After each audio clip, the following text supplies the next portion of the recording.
मैं आज आपके पॉडकास्ट पे ओपन चैलेंज देता हूँ। जितना मर्जी टेक्नोलॉजी आगे बढ़ जाए, जितना मर्जी, ये ब्रिक एंड मोर्टार मॉडल कभी जीवन में फेल नहीं होगा।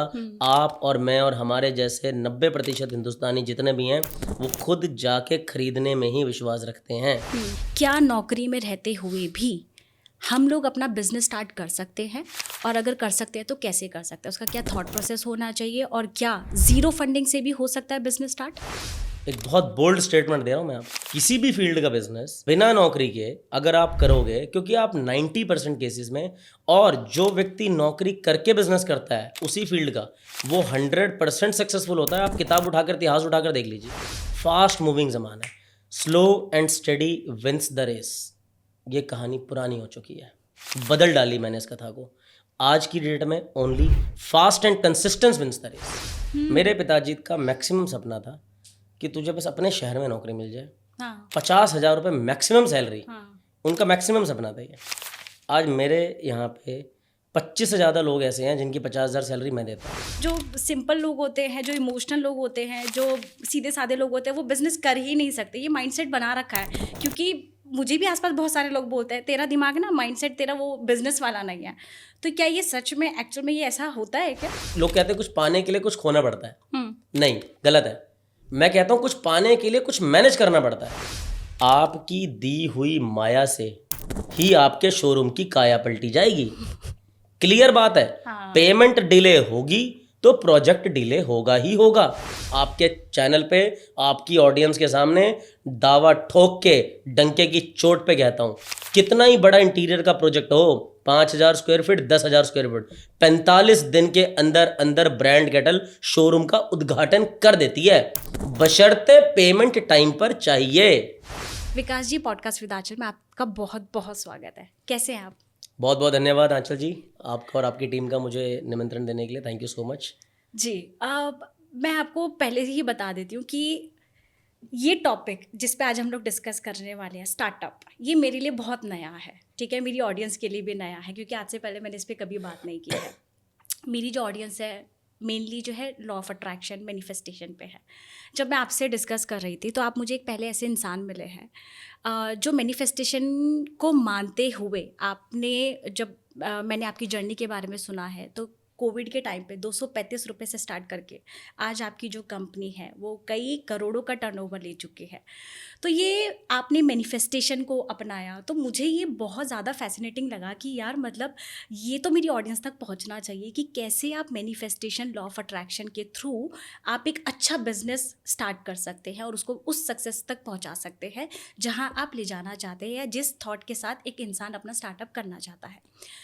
तो देखिए, बिज़नेस और ये स्टार्टअप, ये मेरे लिए ना एकदम ज़ीरो है। मतलब मैं इस बारे में बिल्कुल नहीं जानती, एंड मैं, क्योंकि मैं एकदम ऐसे इसको डेप्थ से जानना चाहूँगी, ज़ीरो लेवल से जानना चाहूँगी, क्योंकि मेरी ऑडियंस की भी बहुत सारे लोग ऐसे होंगे जो बिज़नेस को बिल्कुल नहीं जानते हैं और चाहते हैं इसके बारे में थोड़ा सा नॉलेज लेना, मेरी तरह जैसे मैं बैठी हुई हूँ आज। तो मैं जानना चाहती हूँ एकदम ज़ीरो लेवल से, ठीक है। और मैनिफेस्टेशन आपने कैसे यूज़ किया, इसके बारे में हम लोग आगे जानेंगे। मैं आपसे आपके स्ट्रगल के बारे में, आपकी क्या क्या लाइफ में चैलेंजेस आए जब आपने स्टार्टअप किया, और कैसे कैसे बिजनेस करते करते आपको क्या चैलेंजेस, क्या चीज़ें सेक्रीफाइस करनी पड़ी, वो सब इस बारे में आज हम लोग डिस्कस करेंगे पॉडकास्ट के एंड तक। तो मेरा सबसे पहला सवाल आपसे है कि आप अपनी कंपनी के बारे में बताइए और मेरी ऑडियंस आपको क्यों सुने। पहले तो बहुत बहुत धन्यवाद आंचल जी आपका। आपने बहुत खूबसूरती से जो एक लंबा इंट्रोडक्शन बढ़िया तरीके से दिया। तो आपकी ऑडियंस के लिए मैं बताना चाहूँगा कि आपने बोला कि मैनिफेस्टेशन से आपने शुरुआत करी, तो इसी वर्ड को पकड़ के आगे बढ़ते हैं। मैनिफेस्टेशन क्या चीज़ है? मनस्थिति, ठीक है। अब इंसान ने मनस्थिति, मन में कोई चीज़ सोची और वो चीज़ का सपना लिया, उसके ऊपर काम किया, या उसके ऊपर काम हो गया और वो चीज़ एक्चुअल में लोगों को प्राप्त हो गई। आ गया मैनिफेस्टेशन, लॉ ऑफ अट्रैक्शन। हम इस चीज़ के ऊपर आ रहे हैं। अब आपने बोला कि बिज़नेस स्टार्टअप आपके लिए भले ही नया है, लेकिन आपकी ऑडियंस क्यों सुने, तो मैं आपको बता देना चाहूँगा कि आपकी जो ऑडियंस है वो भी मैनिफेस्टेशन या लॉ ऑफ अट्रैक्शन को इसलिए भी फॉलो करती है क्योंकि उनमें से बहुत सारे लोग ऐसे होंगे जो अपना स्टार्टअप या बिज़नेस कर रहे होंगे या वो करना चाह रहे होंगे कहीं ना कहीं। और अब वैसे भी नया साल आ रहा है, तो 1 जनवरी को बहुत सारे लोग एक लेंगे रेजोल्यूशन कि इस साल मैं अपनी कंपनी खड़ी करूँगा, मैं इस साल जॉब को यूँ छोड़ूंगा और अभी अपना स्टार्ट करूँगा। तो क्या लगता है कि मुझे बहुत राइट टाइम है। आपका सवाल भी बहुत करेक्ट है। तो इस चीज़ का जवाब मेरे को लगता है यही है कि मैनिफेस्टेशन को पकड़ते हुए, मैनिफेस्टेशन के ऊपर भरोसा करते हुए, मैनिफेस्टेशन को यूज़ करते हुए, जैसे मान लीजिए मैंने अभी अपनी कंपनी अब स्टार्ट करी थी लॉकडाउन कोविड में, आपने बोला 235 रुपये से, तो बिल्कुल सही बात है। लॉकडाउन में जब कोविड लग गया था, लॉकडाउन लगा हुआ था चारों तरफ, जब दरवाजे ही बंद थे, लोग नौकरियां बचाने के बारे में सोच रहे थे और मैंने नौकरी छोड़ करके उस टाइम कंपनी शुरू करी। तो क्या होता है कि मैनिफेस्टेशन इस लेवल पे काम करता है कि कोई भी चीज़ जब फिजिकली बनती है ना, उस फिजिकल में, उससे पहले जब उसके हाथ उसकी संरचना करते हैं, उससे पहले उसका दिमाग उसकी कल्पना करता है। राइट। अगर कल्पना सही पहुंच गई और सही तरीके से हो गई तो उसकी संरचना इस पृथ्वी के ऊपर कहीं भी किसी भी तरीके से हो जाएगी, वक्त चाहे जो भी लग जाए उसमें। तो डेफिनेटली हर ऑडियंस को, हर लोगों को, और स्पेशली हिंदुस्तान में, इंडिया, जहाँ पे आज सरकार भी बोल रही है कि स्टार्टअप के ऊपर बहुत बड़ी मुहिम छेड़ रखी है हमारे प्रधानमंत्री जी ने, हमारे लोगों ने। तो ज़रूरी नहीं है लोग अब सीधा पहले लोग यूपीएससी के लिए तैयारी करते थे, आईपीएस आईएएस बनना चाहते थे, जहाँ पे ऑलरेडी पहले लाखों की भीड़ है, लोग फिर डॉक्टर इंजीनियर बनना चाहते हैं। लेकिन आज की डेट में ऐसा हिंदुस्तान में एक मूवमेंट चल पड़ा है, जो लोग कहीं पर भी है, वो किसी भी क्षेत्र में है, वो चाहे कार्यरत है किसी भी, चाहे वो सरकारी नौकरी कर रहा है, चाहे वो प्राइवेट नौकरी कर रहा है, हर किसी के मन में कहीं ना कहीं तो ये है कि मैं अपनी कंपनी, अपना मालिक, अपना स्टार्टअप खुद करूं कहीं ना कहीं से। तो मुझे लगता है कि ऑडियंस को बहुत अच्छे जवाब मिलेंगे इस चीज़ के लिए। बिल्कुल। और मैं चाहती हूँ आप अपनी कंपनी के बारे में बताइए।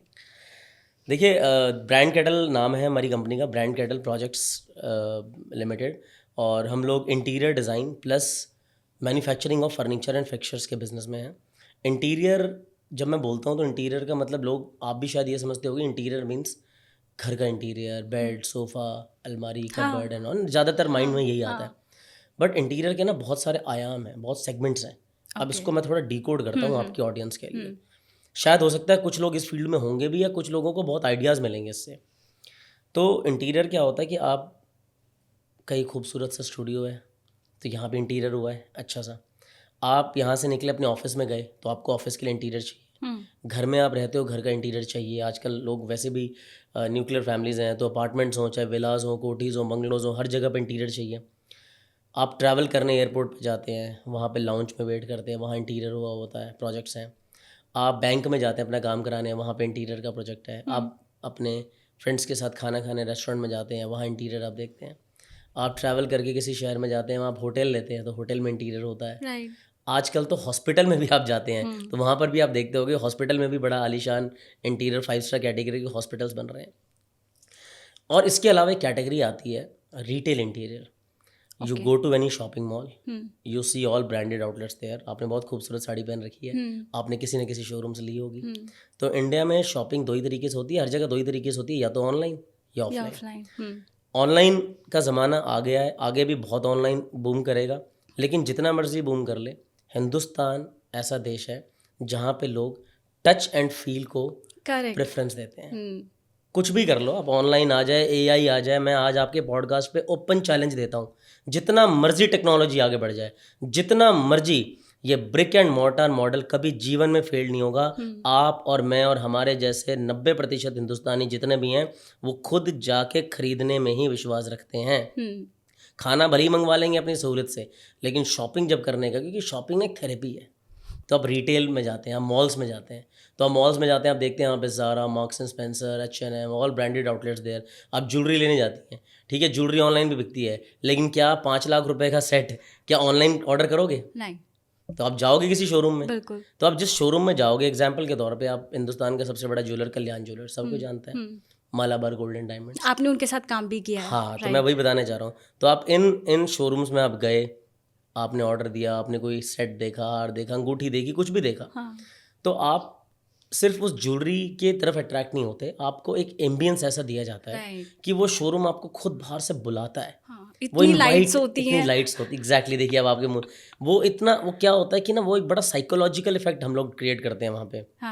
हम शोरूम को इस खूबसूरती से बनाते हैं कि उसकी लाइट का, अब जैसे गोल्ड का सेक्शन है, उस गोल्ड के सेक्शन में लाइट उसी हिसाब से होगी जो उस गोल्ड के ऊपर पड़ के उसको और निखारेगा और शाइन करेगा। ओके। डायमंड के ऊपर लाइट अलग होगी, डायमंड काउंटर के ऊपर लाइट्स अलग होंगी, ओह। सिल्वर के ऊपर लाइट अलग होगी। तो हर चीज़ का एक कॉन्सेप्ट है, हर चीज़ के पीछे एक रीजनिंग है। बट आप और मैं जनरल पब्लिक ये नहीं सोचती, वो अपना जाती है, अपना ठीक है शॉपिंग करती है, आती है। तो रिटेल इंटीरियर अपने आप में एक बहुत बड़ी कैटेगरी है। तो ब्रांड कैटल रिटेल में प्रोमिनेंटली बहुत ज़्यादा काम करता है। ओके। बहुत बहुत बहुत अमेजिंग। मतलब ये सारी चीज़ें तो मुझे लगता है मेरी ऑडियंस भी जानना चाहेगी और कोर में, और इसे मैं डिकोड करवाने की कोशिश करूँगी आपसे। जी अच्छा ठीक है, जैसे आपने मालाबार कल्याण ज्वेलर्स के साथ आपने काम किया है, आपने KFC के साथ भी काम किया है, और बहुत सारे ब्रांड्स हैं जिसके साथ आपने, और कौन कौन से मतलब चीज़ों के लोगों के ब्रांड्स के साथ आपने काम किया है, उनके पीछे की क्या स्टोरी है? क्योंकि ये तो मेरे लिए भी बहुत एक्साइटिंग वाला रहा था सुनना जी, कि देखिए लाइट्स ऐसी पड़ती हैं। हमने शुरुआत तो मोबाइल कंपनी से करी थी। अच्छा। वीवो, ओप्पो, रियलमी, सैमसंग, इन ब्रांड्स के लिए हमने शोरूम्स बनाए, स्टोर्स तो आपके बनाए। दिमाग में पहले से ही था कि मुझे इन्हीं ब्रांड्स के साथ करना है, या पहले ये था कि चलो मार्केट में एक बार एंटर हो जाते फिर देखेंगे जो ब्रांड आएगा उसके साथ कोलैब कर लेंगे? जी, मैं जॉब करता था इसी इंटीरियर फील्ड में। ओके। मैंने इंटीरियर डिज़ाइनिंग का कोर्स किया। हाँ। और मैं क्योंकि इंटीरियर डिज़ाइनिंग का कल्चर उस टाइम पे 2010, 11, 12 में इंडिया में इतना, दिल्ली में इतना ज़्यादा नहीं था। तो बैंगलोर में, बॉम्बे में, पुणे में, इन सिटीज़ लाइक हैदराबाद, वहाँ पे ज़्यादा जॉब्स थी। बट मैं जा नहीं पाया because I am the single boy son in my whole family. और आपके ऑडियंस में भी कई ऐसे होंगे जिन पे जिम्मेदारी होगी पूरे बिल्कुल। परिवार की, हर हाँ। चीज़ की। तो मुझे यह था कि यार मैं अभी उस स्थिति में नहीं था, कमोवेश। तो हमने लगा, मैंने फिर यहीं पर ही कुछ टाइम नौकरी करी, कॉल सेंटर में, BPOs में, जहाँ नौकरी मिल गई वहाँ कर ली। अच्छा। फिर मैं रात में वहाँ जॉब करता था और दिन में अपनी इंटीरियर फील्ड के काम के लिए इंटरव्यूज़ देता था कि कहीं पे मुझे अच्छी कंपनी में काम मिल जाए। हम्म। तो 1 साल 1.5 साल मुझे स्ट्रगल हुआ बहुत ज़्यादा। 1.5 साल तक मैंने जैसे ही ब्रेड एंड बटर अपना अर्न किया BPOs की जॉब से, उसके बाद जब मेरी नौकरी लगी पहली जॉब, तो वो एक एजेंसी में लगी गुड़गांव में। हम्म। वहाँ पर हम लोगों ने जब काम किया तो 3 या 4 महीने के अंदर ही मेरे बॉस को पता नहीं क्या दिख गया कि शायद ये डिज़ाइनर से ज़्यादा अच्छा सेल्स कर सकता है। अच्छा। तो उसने मुझे प्रपोज़ किया कि would you like to join our sales team और मार्केटिंग टीम। मैं डिज़ाइनिंग भी ठीक ठाक कर लेता था, बट मेरा भी मन ये था कि मैं जो डिज़ाइन बनाता था, मैं अपना भी और बाकी भी जो लोग टीम करा करती थी, मैं सबके डिज़ाइन बेच के वहीं आता था क्लाइंट को। ओके। तो उसको मेरे पे कॉन्फिडेंस था कि यार तुम सेल्स करो। हम्म। तो मुझे भी था कहीं ना कहीं कि ठीक है, एक अपॉर्चुनिटी मिल रही है तो आगे बढ़ते हैं। तो मुझे मौका मिला, फिर मैंने सेल्स करनी शुरू करी। तो कंपनी में जितना बिज़नेस वो लोग पूरी टीम मिलके करती थी, उतना बिज़नेस 1 डेढ़ महीने के अंदर मैं अकेला ही ले आया। तो उस एजेंसी का भी बड़ा कॉन्फिडेंस बढ़ा। फिर धीरे धीरे प्राइवेट जॉब में होता ही है कि आपको कहीं अपॉर्चुनिटी मिलती है, फिर आप जॉब चेंज करते हो। तो 2011-12 से लेकर 2019-20 तक लगभग लगभग 9-10 साल मैंने इसी फील्ड में काम किया है। काम किया है। ओके। मैंने पूरी नॉलेज अच्छे से डिटेल्ड, मुझे इन एंड आउट समझ में आ गया। हम्म। 2020 में लॉकडाउन लग गया, कोविड लग गया। हमारे प्रधानमंत्री जी ने बोला आपदा में अवसर ढूंढो। तो जब अवसर मुझे दिखा तो मुझे ये लगा कि अगर आपको याद हो आनंद विहार बस अड्डे का वो दृश्य, जहाँ पे यूपी वाले, बिहार वाले, बिहार। MP right. वाले, राजस्थान वाले, हर कोई पैदल ही अपनी अपनी यात्रा पे निकल पड़ा था। हर किसी के साथ घर में क्या समस्या है नहीं है आपको मुझे नहीं मालूम। लेकिन क्या है कि जब चलो पढ़े लिखे लोगों की तो नौकरियां फिर भी बच गई, क्योंकि वाइट कॉलर जॉब्स, आप online working home, work from home, digital के थ्रू आप काम कर लिए लोगों ने। लेकिन जो ब्लू कॉलर जॉब्स हैं, जहाँ पे जो कारपेंटर है बेचारा, जो जो हाथ का कारीगर है, इलेक्ट्रीशियन है, प्लम्बर है, पेंटर है, उन लोगों की सबसे ज़्यादा नौकरियां गई। हम्म। तो आपको याद होगा कि सरकार ने 3 महीने का मोरेटोरियम पीरियड दिया था उस टाइम पर, जिसमें आपकी सारी EMIs माफ़ हो जाती हैं। और तो बस वो 3 महीने का मैंने रिस्क लिया, मैंने अपनी जॉब छोड़ी। और उनमें कुछ लोग हमारे भी थे, मेरे भी जानकार के थे, जो मैं आपको भीड़ बता रहा हूँ आनंद विहार बट अड्डे वाली दृश्य की। तो उन्होंने फिर मुझे बोला कि सर आप अपनी शुरू करो, हम भी आपके साथ काम करते हैं और स्टार्ट करते हैं। ऐसे इस जर्नी की शुरुआत हुई ब्रांड केटल की। और फिर मैंने कंपनी की नींव रखी। हमने फर्स्ट ईयर में ही अच्छा खासा टर्नओवर खींच दिया, क्योंकि मेरे पहले की मेहनत करी हुई लोगों की जो टीम थी, एक तो टीम जिसके साथ हमने काम किया उसने सपोर्ट किया, और जो क्लाइंट जिसके लिए मैंने पहले काम कर चुका था उसको भी ट्रस्ट था कहीं ना कहीं हमारे ऊपर, तो उसने हमें काम दिया।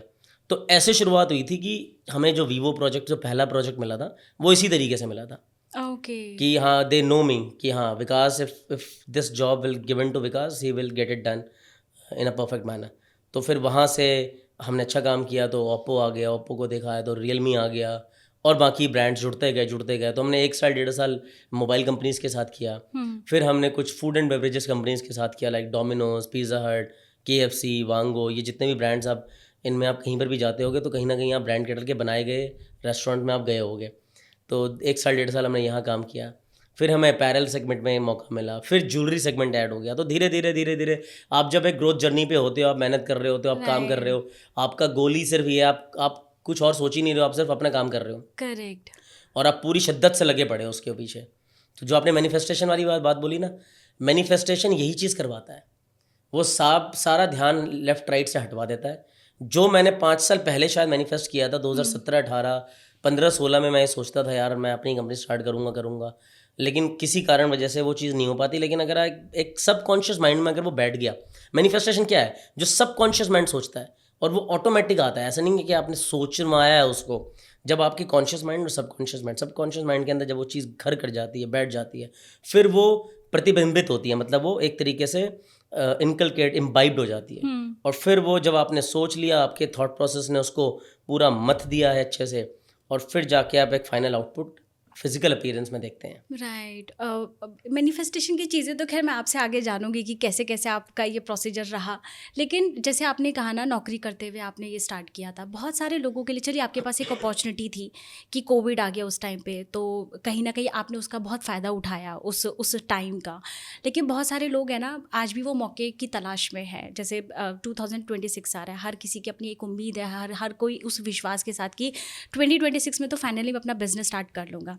एक जो नौकरी वाला इंसान होता है ना, जैसे आपने कहा कि आपके ऊपर बहुत सारी जिम्मेदारियां थी, तो इसलिए आधे टाइम तक, कई सालों तक आपने सिर्फ नौकरी ही की है। कहीं ना कहीं वो दिमाग में था कि आपको एक बिज़नेस करना है, वो भले ही वो कोविड के टाइम पे वो मौका मिला और आपने उस पर मौके पे चौका मार दिया, लेकिन बहुत सारे लोगों को वो मौका नहीं मिल पाता है।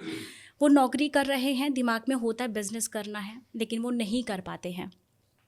क्या नौकरी में रहते हुए भी हम लोग अपना बिजनेस स्टार्ट कर सकते हैं, और अगर कर सकते हैं तो कैसे कर सकते हैं, उसका क्या थॉट प्रोसेस होना चाहिए, और क्या ज़ीरो फंडिंग से भी हो सकता है बिजनेस स्टार्ट? देखिए, आपने खुद ही बोला कि मैंने आपने कहीं पढ़ा या मेरी कहानी सुनी कि मैंने 200 रुपये, 250, 235 रुपये से शुरुआत की। तो बिल्कुल ज़ीरो फंडिंग से शुरू हो सकता है। वही मैं आपकी ऑडियंस को आज बताता हूँ। नौकरी में रहते हुए क्या बिज़नेस कर सकते हैं? बिल्कुल कर सकते हैं। आपके सामने जीता जागता उदाहरण बैठा है। मैंने जॉब के रहते हुए ही, जॉब करने के बाद ही करा। I don't come from any business background. मेरे पूरे खानदान में कभी किसी ने बिज़नेस नहीं किया। किसी को नहीं पता बिज़नेस होता ही क्या। बिज़नेस में बिल्कुल मतलब, और जब मैंने भी शुरुआत की थी तो मुझे मना ही किया गया था कि भाई मत कूद इसके अंदर, चुपचाप से बढ़िया नौकरी चल रही है। I was working as a vice president sales and marketing. मेरा 40 लाख का पैकेज था, 3.25 लाख रुपये मेरी महीने की सैलरी थी, और कोविड के टाइम पर भी थी, और मैं बहुत मस्त आराम से जीवन काट सकता हाँ, था। पेरेंट्स लोगों का ना ये जो मिडिल क्लास के होते हैं ना कि तुम ज़्यादा बिजनेस में, क्योंकि लॉस हो जाएगा, रहने दो, अपनी जो नौकरी चल रही है उसी पे फोकस बिल्कुल रहो। बिल्कुल। क्या होता है, समझिए इस बात को कि आपको कहीं ना कहीं से तो शुरुआत करनी होगी। अब लोगों को ये तो समझना पड़ेगा कि यार एक लेवल का रिस्क तो मुझे लेना होगा। आप घर बनाने जा रहे हो, आप पहली ईंट तो रखोगे, शुरुआत तो पहले से ही होगी। आपके स्टूडियो में इतना ब्यूटीफुल कोट आपके पीछे लगा हुआ मैंने देख रहा हूँ, the journey of 1000 miles begin with single step. Right. तो पहले स्टेप से होता है। तो आप सोच कर देखो कि फर्स्ट स्टेप तो लेना ही पड़ेगा। और बिजनेस बिना नौकरी के कभी जीवन में मत करना। एक बहुत बोल्ड स्टेटमेंट दे रहा हूँ मैं आपको। किसी भी फील्ड का बिजनेस बिना नौकरी के अगर आप करोगे, क्योंकि आप 90% केसेस में, और जो व्यक्ति नौकरी करके बिजनेस करता है उसी फील्ड का, वो 100% सक्सेसफुल होता है। आप किताब उठाकर, इतिहास उठाकर देख लीजिए। इतिहास अपने आप को दोहराता है, बार बार दोहराता है। आप ये उठाकर देखिए, आपको पता लगेगा कि जिस व्यक्ति ने नौकरी करी है, जिस व्यक्ति ने घिसा है, क्योंकि मैं आज की डेट में टेबल के उस तरफ क्या होता है वो भी जानता हूँ, और टेबल के इस तरफ आके मुझे क्या एक्शंस लेने हैं मुझे ये भी पता है। क्यों? क्योंकि मैं पहले उस तरफ रह चुका हूँ।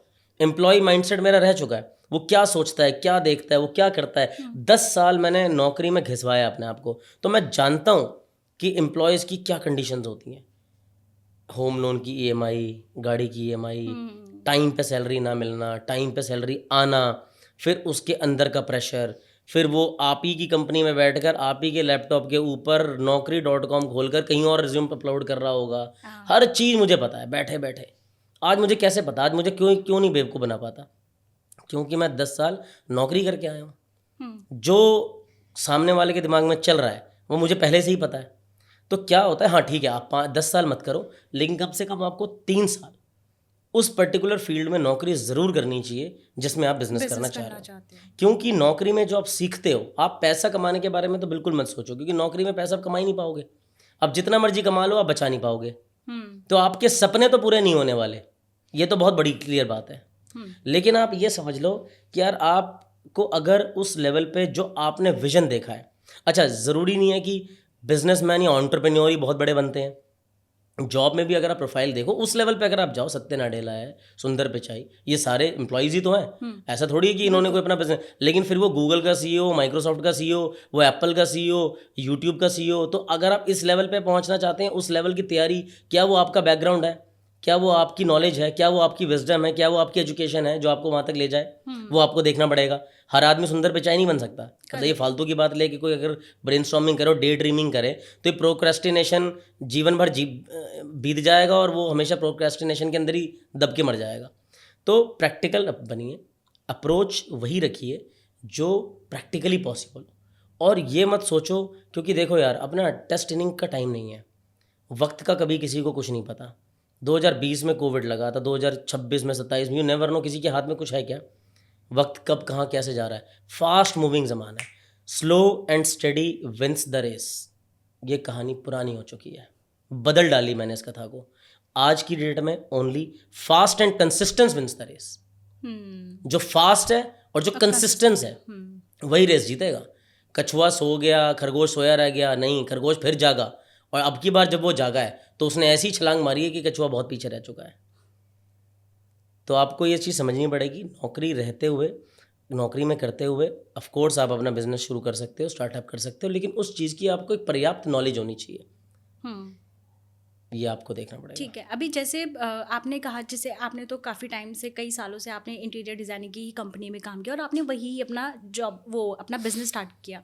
बहुत सारे लोगों को ये अपॉर्चुनिटी नहीं मिलती है उस टाइम पे, जो उनको जॉब मिलती है, जैसे उन्होंने पढ़ाई की, घर वालों के प्रेशर में आके पढ़ाई की, फिर उसी से रिलेटेड उनकी जॉब थी।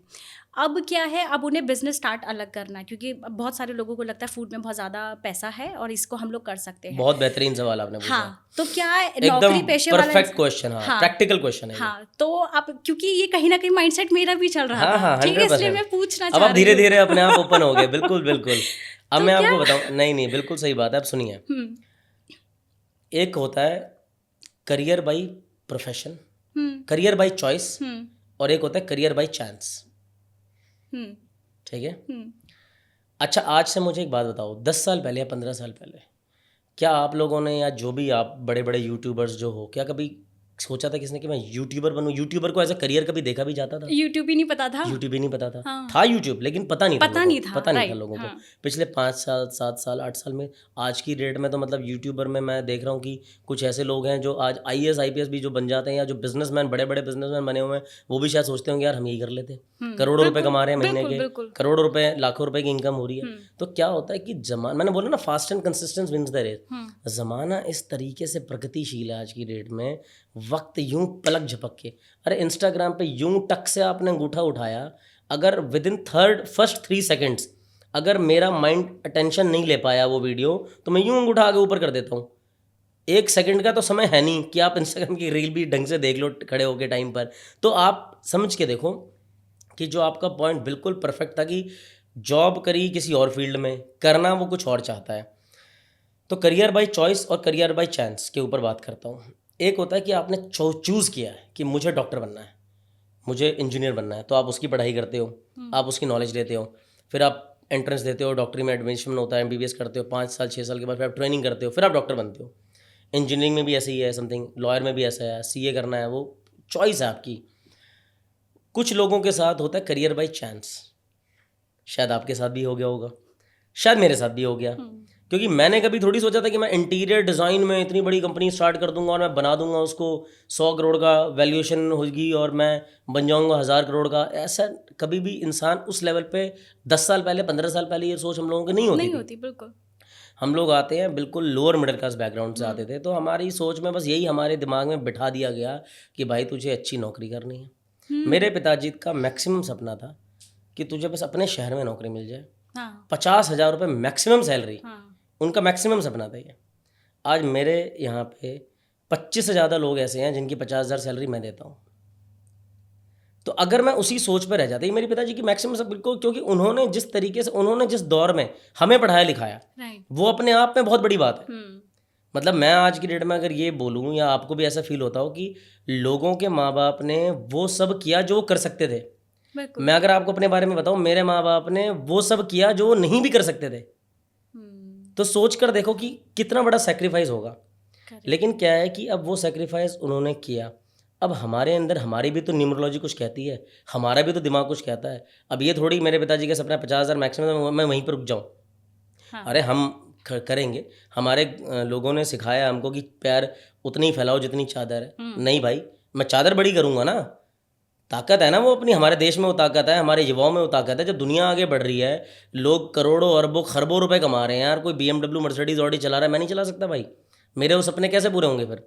तो क्या होता है कि आपको एक थॉट प्रोसेस, एक स्ट्रॉन्ग बिलीफ कि भाई मैं वो कर सकती हूँ, मैं वो कर सकता हूँ, मुझे करना है, वो जिद, वो अड़ियलपन, वो लड़ाई करने की हिम्मत, वो आपके अंदर होनी चाहिए। किसी भी एंटरप्रेन्योर में, किसी भी स्टेज पे, चाहे वो जॉब कर रही है या वो बिजनेस करना चाहता है या वो नहीं भी कर रहा है, आपके अंदर वो लड़ने की क्षमता है ना, तो आपको कोई नहीं रोक पाएगा। एक बात। दूसरी बात, करियर भाई चॉइस पे आते हैं। जो आपने बोला कि जॉब कर रहे हैं किसी फील्ड में और एंटरप्रेन्योर बनना चाह रहे हैं किसी फील्ड में, कोशिश यही रहनी चाहिए कि आपने जिस फील्ड में काम ज़्यादा कर लिया है, आप उसी फील्ड में, बेहतर ही ये होगा कि आप जॉब बिजनेस वहीं शुरू करो। ज़रूरी नहीं है, क्योंकि आप देखो, आप कहीं सी कंपनी में काम कर रहे हो, आपने अगर जॉब ज्वाइन करी है, तो वो कंपनी भी तो कुछ उसी फील्ड में काम कर रही है। उसका जो ओनर है या उसका जो एम्प्लॉयर है, वो उसी फील्ड में तो बिजनेस देख रहा है अपने आप को। आप एग्जाम्पल के तौर पे आप इंश्योरेंस बेच रहे हो, ठीक है, आप एक इंश्योरेंस कंपनी में हो। अब आप ये सोचोगे यार मुझे रेस्टोरेंट चेन खोलना है अपना, तो इंश्योरेंस आपने 5 साल बेच लिया। अरे आप 5 साल आप बेच चुके हो, ठीक है, आपका सपना है रेस्टोरेंट खोलना है, फूड बिजनेस खोलना है। मुझे क्या लगता है कि जिस चीज़ में आपने काम कर, क्योंकि आपका ना इकोसिस्टम वैसा डेवलप हो जाता है। आपका इकोसिस्टम रेस्टोरेंट वाला डेवलप नहीं हुआ है। आपका इकोसिस्टम ऐसा नहीं डेवलप हुआ कि आप 10 बावर्चियों को जानते हो, शेफ़ को जानते हो, या आप उस लेवल के लोगों को जानते हो, आप हॉरेका बिजनेस के लोगों के साथ उठते बैठते हो तो आपको कनेक्ट जल्दी मिल जाएगा। ऐसा नहीं होता है। आपको ये चीज़ समझनी पड़ेगी कि अगर आप अपनी फील्ड में, जिस फील्ड में आपने मेहनत करी है, आपने ऑलरेडी उसमें 2 साल, 4 साल, 5 साल, 10 साल बिता दिए हैं, तब जाके आपको, अगर आप उसी फील्ड में स्टार्ट करते हो तो आपको एज मिलता है। आपकी शुरुआत फिर ज़ीरो से नहीं होती। जैसे मैंने 8 साल नौकरी करी अगर एक फील्ड में, और मैंने 2020 में, अब लोग कहते हैं यार विकास भाई आपने कैसे लॉकडाउन में आपने शुरू किया और 2005 साल में कंपनी बना दी, इतनी बड़ी कंपनी बन गई, इसकी ये वैल्यूएशन चल रही है और ऐसा कुछ है। तो आप ऐसा मत देखो, मैंने उसके पहले 10 साल नौकरी करी है, वो मेहनत करी है। तो मेरी शुरुआत ज़ीरो से नहीं हुई 2020 में, राइट। मेरी शुरुआत +10 से हुई है। मैंने 10 साल का वो एक्सपीरियंस बैगेज कैरी करके मैं अंदर कूदा हूँ। करेक्ट। सिर्फ मैंने एक वो रिस्क लिया है कि मैं पहले बॉर्डर के लाइन के इस तरफ था, अब मैं उस तरफ हूँ। मैंने सैलरी के मोह को त्यागा है, मैंने फिक्स्ड इनकम को त्यागा है, मैंने कंफर्ट जोन को त्यागा है, मैंने वो रिस्क लिया है। आप क्या रिस्क ले रहे हो? एक तो आप ये सब ले ही रहे हो, प्लस आप एक ऑल टुगेदर डिफरेंट फील्ड में जा रहे हो जहाँ पे आपको अब और सीखना है। वो भी स्क्रैच से स्टार्ट करना वो भी आप पड़ेगा। स्क्रैच से स्टार्ट करना है आपको, उस बिजनेस के बारे में आगे, क्योंकि आपको बड़ा लुक्रेटिव लग रहा है। मेरा सपना है रेस्टोरेंट खोलना। भाई रेस्टोरेंट चलाना इतना आसान नहीं है। Food business is not that lucrative as it appears to be. It is not that easy. वो जो फूड का बिजनेस करते होंगे जानते होंगे। आप मत देखो कि अगर रामेश्वरम कैफे वाले ने भाई साहब 200 करोड़ के डोसा बेच रहा तो मैं भी बेच लूंगा। आपकी ऑडियंस डिफरेंट है, आपका शहर दूसरा है, आपके अलग क्या रेज है, आपके वहाँ पे अलग रिक्वायरमेंट है। तो आप जिस फील्ड में काम करके निकलते हो ना, आपको जिसमें दक्षता प्राप्त है, आप बेहतरी यही होगा कि आप उसी फील्ड में अपना काम करो। जैसे मेरे नोन में भी कई ऐसे लोग हैं जिन्होंने अपना नौकरी छोड़ के और अपना मोमोज का और चाय का ये टी स्टॉल लगाया, और वो काफ़ी अब मतलब अच्छा खासा पैसा कमा रहे हैं। तो उसके पीछे का क्या रहता है? आपको क्या लगता है कि मतलब वो तो बिल्कुल उनके डिफरेंट एकदम फील्ड है, लेकिन क्या उनके दिमाग का माइंडसेट रहा होगा? और अगर कोई स्टार्ट करना चाहता है, ठीक है, वो एक लक होता है कि किसी किसी का नहीं चलता, बट किसी किसी का चल जाता है। नहीं देखिए ऐसा नहीं है, लक तो तो मैं आपको क्या लगता है लक कि तो देखो, लक तो सेकेंडरी और बहुत थर्ड फोर्थ स्टेज की चीज़ है प्लीज़। मतलब मैं तो बिजनेसमैन और एंटरप्रेन्योरशिप, क्या है ना, ये वो गेम नहीं है कि एक बॉल आई और आपने बैट घुमा दी और छक्का लग गया। ये एक वैसा गेम है जहाँ पे आपको हर बॉल पे सिक्स मारना, और हर बॉल पे सिक्स ना लक से नहीं मिलता, वो स्किल से आता है। स्ट्रैटेजी? स्किल से आता है, स्किल, स्ट्रेटजी, विल, एक पावर, एक ब्रेनस्टॉर्मिंग, टीम हैंडलिंग स्किल्स, आपको फिर पेशेंस, परसीवियरेंस, कॉन्फिडेंस, स्ट्रेंथ, बहुत सारी चीज़ें हैं। और वो सारी चीज़ें आप धीरे धीरे अडेप्ट करते हो, आप सीखते हो। अब आपने बताया कि आपके नोन में थे जिन्होंने वो बनाया या वो बनाया, वो आगे बढ़ गए, तो उन्होंने उसके पीछे फिर एक थॉट अप्लाई किया होगा, ऐसे नहीं कूद गए होंगे उन्होंने। क्लैरिटी वो होगी क्लैरिटी होगी, उन्होंने वो सीखा होगा बिजनेस के बारे में, यार कहाँ पे मैं डाल सकता हूँ, कहाँ पे मैं क्या कर सकता हूँ। अच्छा, मेरा ये मानना है कि सक्सेस की एक डेफिनेशन ये नहीं है कि आपने कुछ स्टार्ट कर दिया और आप कहाँ तक पहुँचते, मतलब एक तो लिमिट होनी चाहिए ना, कि कैसे पता चलेगा वो सक्सेसफुल है या नॉन सक्सेसफुल है, या मैं ये अपने आप को मान लूँ कि मैं सक्सेसफुल हूँ या मैं सक्सेसफुल नहीं हूँ। जब आपको लगता है कि आप सक्सेसफुल हो तो आप सक्सेसफुल हो, वरना नंबर्स मानने वाली क्या बात है। मतलब आपके मोमोज वाले राइट। जिसने किया, मुझे नहीं मालूम कौन है वो, हाँ हाँ। बट आज की डेट में अगर हम मोमोज में देखें तो एक वो जो डोलमा आंटी मोमोज हैं वो हैं, और एक वाव मोमोज वाला ही फेमस है। तो दो ही हैं पूरे हिंदुस्तान में जिनको मोमोज के नाम पर जाना जाता है। बाकी तो लाखों लोग होंगे जो गली गली में मोमोज बेच रहे हैं, करोड़ों लोग होंगे जो ऑनलाइन जोमेटो पे और ये स्विगी पे मोमोज वगैरह बेच रहे हैं, चाउमीन बेच रहे हैं। तो क्या है कि अल्टीमेटली फिर आप उसको एज अ एंटरप्रेन्योर या बिजनेसमैन या वो उस लेवल पे आप नहीं आंकोगे ना। आपको यही तो देखना पड़ेगा कि किसी ने उस फील्ड में प्रॉपर एक ब्रांड बनाया हो। अब चाय बेचने वाले 100 हैं, ज़्यादा ही होंगे, हज़ारों होंगे, लेकिन चायोज़ तो एक ब्रांड है ना। फिर अब अगर आपको थॉट प्रोसेस रखना ही है तो यार फिर उसको टारगेट करेंगे ना।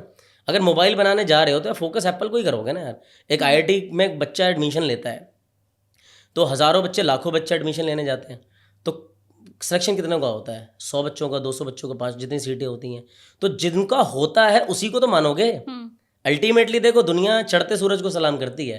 हाँ। तो जो हो गया ना सक्सेसफुल, जो है, क्योंकि ऐसा नहीं है कि बाकी जो लोग नहीं हुए वो बिल्कुल पागल हैं या वो गधे हैं, उनको बिल्कुल समझ लेना कि वो नहीं कर पाए। लेकिन अब वो नहीं कर पाए, उसके पीछे 50,000 कारण होंगे, लेकिन जो कर गया उसने कुछ तो बेहतरीन ऐसा उन सब लोगों से किया है जो वो कर पाया है। तो उसको रिस्पेक्ट करो। और आपका और मेरे को एज एन एंटरप्रेन्योर एक विजन और एक मिशन की तरह हम देखें तो हमें थोड़ा सा रूथलेस भी होना है, और हमें थोड़ा सा कॉन्फिडेंट भी इतना होना है कि बॉस हमें ये उखाड़ना है। तो हमें कौन नहीं कर पाया हमें इस पर फोकस नहीं करना, कौन कर गया हमें वहाँ फोकस करना है। अच्छा, ये ऐसा भी होता है क्या कि बिजनेस है ना वही लोग कर सकते हैं जो बहुत चालाक हो, बहुत स्मार्ट हो? जो जो सिंपल लोग होते हैं, जो इमोशनल लोग होते हैं, जो सीधे साधे लोग होते हैं, वो बिजनेस कर ही नहीं सकते। ये माइंडसेट बना रखा है। क्योंकि मुझे भी आसपास बहुत सारे लोग बोलते हैं तेरा दिमाग ना, माइंडसेट तेरा वो बिजनेस वाला नहीं है। तो क्या ये सच में एक्चुअल में ये ऐसा होता है क्या, देखो, या इनका एक अलग माइंडसेट होता है बिजनेस वालों मैं का? आपको एक चीज़ बताता हूँ अंचल जी। देखिए, बिजनेस शरीफ लोग या चालाक लोगों का फ़र्क नहीं है आपको। अच्छा, बिजनेस क्या, बिजनेस का मतलब क्या समझते हो? एक एंटरप्राइज खड़ा करना, एक टीम खड़ी करना। करेक्ट। तो टीम में अगर आप चालाक नहीं हो तो आप चालाक लोगों को हायर करो जो चालाकी से काम करेंगे। ये भी है। सिंपल सा प्रोसेस है। ज़रूरी है कि सारी चालाकी आप ही को करनी है?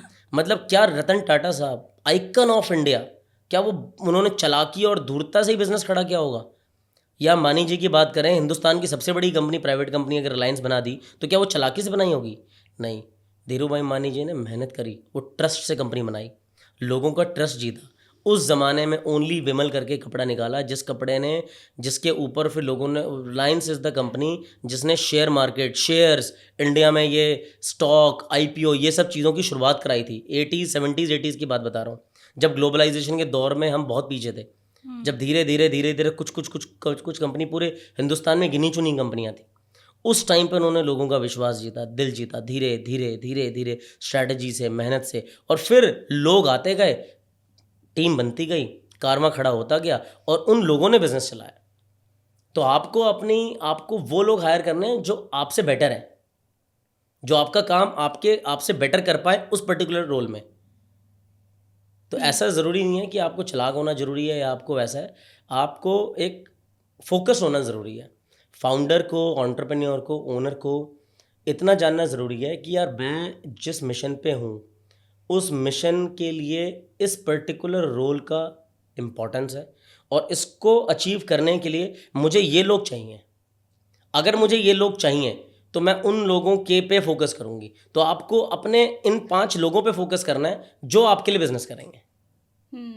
मतलब ये ऐसे कह सकते हैं, एक कृष्ण रखो, एक अर्जुन रखो, हाँ, एक युधिष्ठिर रखो, एक बिल्कुल। भीम रखो, हाँ, जो आपके अलग अलग अपने डिपार्टमेंट अपने अपने संभाले, डिपार्टमेंट संभाले। और हाँ, आप कृष्ण की तरह बस एक मेंटोरशिप की तरह ऐसे ऐसे ऐसे करो, बाकी वो आप सारे काम करे। बिल्कुल बिल्कुल सही बात है। आप कह अगर सकते मैंने सही बोला है तो। हाँ, अच्छा, ठीक है, अभी जैसे मैंने बात की, हम लोग स्टार्टअप की बात कर ही रहे हैं। आपकी लाइफ में भी बहुत सारे चैलेंजेस आए होंगे, बहुत चुनौतियाँ आई होंगी, बहुत सेक्रीफाइसेस आपने अपनी लाइफ में किए होंगे। तो अगर कोई, क्योंकि जब कोई इंसान है ना बिजनेस करने की सोचता है, तो उसे सबसे पहले प्रॉब्लम आती है फंड की, ठीक है, जिस पे हम लोग अभी डिस्कस कर रहे हैं। और कुछ लोग होते हैं क्लूलेस, उन्हें पता ही नहीं कि करना क्या है, किसका बिजनेस स्टार्ट करें। अच्छा, मेरा दोस्त ये बिजनेस कर रहा है, मैं ये कर लेता हूँ। अच्छा, उसको देखा तो उसके में ज़्यादा वो पैसा कमा रहा है, मैं ये कर लेता हूँ। कुछ लोग एकदम क्लूलेस होते हैं, फंड भी नहीं होता है। ऐसे लोगों को आप क्या कहना चाहेंगे? क्या स्टार्टअप करना चाहिए और किस माइंडसेट से करना चाहिए? और अगर ज़ीरो फंडिंग है तो क्या क्या चैलेंजेस के लिए आप तैयार रहो, क्या कहना चाहोगे? देखिए हिंदुस्तान में ना फंडिंग की तो अब कोई प्रॉब्लम है नहीं। आप इस चीज़ से तो निश्चिंत हो जाओ। मैं आपकी ऑडियंस को बता देना चाहता हूँ, जो बिज़नेस करना चाहता है, जिस फील्ड में करना चाहता है, इतने स्कोप, इतने गवर्नमेंट ने इतनी स्कीम्स डाल दी हैं। बट वो स्कीम सिर्फ नाम की है। जब आप नहीं, मैं बताता हूँ, हम्म शुरुआत, स्टार्टिंग हम्म वो आपको अपने गट पे करनी होगी। आपने अगर इतना सा भी रिजल्ट ले आए ना आप अपने बिजनेस में, इतना सा भी, अच्छा। फिर आपको फंडिंग की जरूरत, दिक्कत नहीं आएगी। मैं आपको अपनी स्टोरी बताता हूँ। हम्म मैंने जब कोविड में स्टार्ट किया, उस टाइम पर तो और फंड बट रहा था कि लोग, गवर्नमेंट सपोर्ट कर रही थी कि भाई जिन्होंने EMI ले रखी है 3 महीने तक मोरेटोरियम दे दिया, नहीं काटा। फिर मैंने भी सुना startup India, stand up India, मुद्रा लोन, फलाना लोन, ठिकाना लोन। अब मेरे बिजनेस की रिक्वायरमेंट 5-10 लाख रुपए से नहीं होती, 50 लाख 1 करोड़ चाहिए था, क्योंकि हमें अच्छा। फैक्ट्री लगानी थी। हम्म तो वो रिक्वायरमेंट नहीं मिलती, क्योंकि इतनी जल्दी आपको इतना बड़ा फंड नहीं मिलता। तो आपको क्या करना है, आपको सबसे पहले जहाँ पर भी आप हो, आपके पास 2 लाख रुपए हैं, 5 लाख रुपए हैं, 3 लाख रुपए हैं, 50,000 रुपए हैं, आप अपनी एक वेबसाइट बना लो। आप कहीं से भी बस शुरू कर लो। आप, मैं ये कहता हूँ, start with zero, grow with customers money and expand with investors money. Starting जहाँ पे हो आप वहीं ज़ीरो से कर लो। आपको लगता है कि यार मैंने अब स्टार्ट करना है, स्टार्ट कर लो, तुरंत स्टार्ट कर लो। थॉट प्रोसेस बनाओ। थोड़ी सी कैपिटल अगर आपके पास है तो बहुत अच्छा है। कुछ पैसा शुरू में लग जाता है कि आपने किसी पर्टिकुलर वेंडर को पेमेंट करनी है। देखो पैसा किस रूप में, फंडिंग क्या होती है, या तो फंड ये होता है कि कैश, हम्म या एक फंड आप इसको ऐसे भी बोल लो कि एक कॉन्टैक्ट्स या आपका एक्सपीरियंस, आपके पुराने जॉब। इसलिए मैंने बोला ना जॉब करनी क्यों ज़रूरी है, कि आपने जॉब करते करते जो एक्सपीरियंस कमाया है, जो लोगों के कॉन्टैक्ट्स कमाए। तो अगर आपको, मेरे को अगर आज की रेट में एग्जांपल के तौर पे मैं इस माइक को बेचने का, ट्रेडिंग का बिजनेस शुरू करता हूँ, तो मेरे को ये 20 या 2,000 माइक उठाने हैं, और कहीं पे मुझे पता है ऑर्डर है, मुझे डिलीवर करना है, मान लीजिए। तो ये माइक उठाने के लिए मुझे अपफ्रंट पेमेंट देनी पड़ेगी पहले। बिल्कुल। तो अगर मेरा इस माइक वाली कंपनी के साथ रिलेशन बहुत बढ़िया है, और वो मेरे को 30 दिन का, 40 दिन का क्रेडिट दे देता है, तो मैं उससे बिना किसी मेल के मैंने माल उठा लिया, और यही मैंने उसको सप्लाई कर दिया। उससे मैंने तुरंत पेमेंट ले ली, उससे पेमेंट ले ली, और वहाँ मैंने 1 महीने बाद दे दी। एक तरीका हो गया। अच्छा, ये सुनने में तो बहुत अच्छा लगा आपको, आपने हूँ बोल दिया। होता नहीं है ऐसा, ठीक है ना? हाँ, होता नहीं है तो ऐसा। चैलेंजेस की बात कर रही अब हूँ मैं आपको बता रहा हूँ। तो होता क्या है कि आपने स्टार्टिंग की तो बात ठीक है, आपको लगा कि हाँ बहुत बढ़िया हूँ, ऐसे हो जाएगा। जरूरी नहीं है कि ऐसा हो जाए। वन ऑफ द चांसेस है कि हो भी जाए, लेकिन आपको ये सारी चीजें कैसे पता चलेंगी? जब आप कूदोगे समुंदर में तभी तो पता चलेगा। मतलब चलिए, आपका तो, उनका तो ट्रस्ट था आपके ऊपर, इसलिए उन्होंने आपको दे दिया। हाँ, पहले तो ट्रस्ट इसलिए था ना, क्योंकि मैंने वो 10 साल में ट्रस्ट कमाया था, मैंने वो मेहनत करी थी। तभी तो मैंने आपको बोला कि आपको नौकरी करना इसलिए ज़रूरी है, क्योंकि उस नौकरी के दौरान आप उस इकोसिस्टम को बिल्ड करते हो, आप लोगों को जानते हो, आप उस पर्टिकुलर, मतलब 2 चीज़ें होती हैं, सेलर और बायर। सेलर के 5 लोगों को आप जानते हो, बायर के 2 लोगों को आप अगर जानते हो, तो आपका काम हो गया। अब कोई नया बंदा है, वो जानता नहीं है, तो उसको अरे तो पहले इन्वेस्टमेंट मैं देनी पड़ेगी। आपको कह रहा हूँ, हिंदुस्तान छोड़ो, दुनिया की किसी कंपनी के बारे में उठा लो। इंडिया की सबसे बड़ी एयरलाइंस इंडिगो एयरलाइंस, इंडिगो ने 100 जहाज खरीदे थे। आप उसकी उठा के देखो कहानी क्या है। 100% यही कहानी है। जब जहाज खरीद के लाया, वो पता नहीं कितने मिलियन डॉलर में डील हुई थी। पैसा पहले नहीं देना पड़ा, पहले पैसा आ गया, फिर वो जहाज उड़े, उन जहाज ने जब कमाना शुरू करके दिया, तब तो जाके दिया। उसका पैसा चुकाया गया। ऐसे बनती हैं कंपनियां, ऐसे खड़ा होता है स्टार्टअप, ऐसे बिल्ड और बिजनेसेस बिल्ड होते हैं। लेकिन फाउंडर को सिर्फ दिमाग लगाना है कि यहाँ से लेना, यहाँ देना, वो कुछ प्लेसमेंट का गेम है सारा का सारा। बॉल आती है ना, बैटिंग करता है आदमी, गैप ढूंढता है, वो पॉइंट और स्लिप के बीच के फील्डर का गैप ढूंढना है आपको, बस उस गैप में अपनी बॉल को ढंग से प्लेस करना है। आपके साथ भी ऐसी हुआ था कि मतलब कहीं आप जब गए थे तो वहाँ पे आपके पास पैसा नहीं था, लेकिन आपने पैसा कहीं से उठाया और दिया? ये हर जगह, ये तो हर किसी के साथ होगा, ये कोई ना कोई भी बिजनेस है। मैं आपके चैनल पे ओपनली बोलता हूँ, कितने बिजनेसमैन आपके क्लाइंट्स होंगे, आपके आपकी ऑडियंस होगी, स्टार्टअप वाले ऑडियंस होंगे, बहुत अच्छा भी कर रहे होंगे, अच्छा करना चाह रहे होंगे, आप पूछ लेना, ये हर जगह की कहानी है। तो यही तो दिमाग है एंटरप्रेन्योर का, यही तो फोकस है। बिजनेस मतलब बिजनेस इज ऑल अबाउट क्या, आपने कुछ पाया, कुछ खो दिया। कुछ लोग कहते हैं कुछ पाने के लिए कुछ खोना पड़ता है, नहीं, गलत है। मैं कहता हूँ कुछ पाने के लिए कुछ मैनेज करना पड़ता है। अरे कुछ पाया, कुछ खो दिया, फिर आपने कुछ पाया, फिर कुछ खो दिया, अल्टीमेटली आपने क्या पाया? हाँ, आपने profit कुछ तो नहीं कुछ है ही पाया। नहीं, हाँ। कुछ पाने के लिए कुछ खोना पड़ता है, गलत लाइन है, काट रहा हूं उसको मैं। कुछ पाने के लिए कुछ मैनेज करना पड़ता है, आप चीज़ों को मैनेज करना सीखो। मैनेज बिजनेस एक गेम आती थी, हम लोग खेलते थे, मोनोपोली, याद है आपको? लूडो, चेस, तो Right. बिजनेस गेम खेलो, वो हाँ। बचपन में व्यापार सिखाया गया है। हाँ। तो उस चीज़ को समझो, it is all about management, कि कौन सी चीज़, कितना माल क्रेडिट पे लेना है, 60 दिन का क्रेडिट होना चाहिए और 30 दिन की पेमेंट होनी चाहिए। आपको आपके क्लाइंट से 30 दिन में पैसा आ जाना चाहिए, लेकिन आपको अपने सप्लायर को 60 दिन में पैसे देने हैं। ये रिलेशन आप डेवलप कर लो, ये मैकेनिज्म निकाल लो, हो गया बिजनेसमैन। आपका क्या एक्सपीरियंस था? देखो, एक्सपीरियंसेस ऐसे ही होते हैं, मिले जुले हैं इसमें। हमारे साथ भी ऐसे ही हुआ, कहीं कहीं पे तो अपॉर्चुनिटी ऐसी आई। अब देखो, ये आज मैं ज्ञान इसलिए दे पा रहा हूँ क्योंकि मैंने 10 साल नौकरी और 5 साल बिजनेस कर लिया किया है। है, हाँ। तो ये जो आप जो मेरा कॉन्फिडेंस देख रहे हो, ये सब 15 साल कर करा के जो ये लबो लुबाब है, ये वो चीज़ निकल के आ रही है। लेकिन आज अगर आप शुरू करते हो कुछ भी एक स्टार्टिंग में, तो इतना कॉन्फिडेंस, इतना ईजी, इतनी हंकी डोरी चीज़ें हैं नहीं। आप अटकोगे, लोग आपको अटका देंगे, लोग बोलेंगे कि हाँ ठीक है, मैं देती हूँ, तेरे को हेल्प करता हूँ, तुम स्टार्ट करो अपना। आप बैठे रहोगे, अच्छा आ जाएगा आ जाएगा, फिर वो बंदा आपका फ़ोन ही नहीं उठाएगा, फिर आपको लगेगा अरे मैं मर गया। मैं आपको कहानी बताता हूँ, मैं स्टार्टिंग में गया तो मैं इन्वेस्टर के पास गया पैसे मांगने।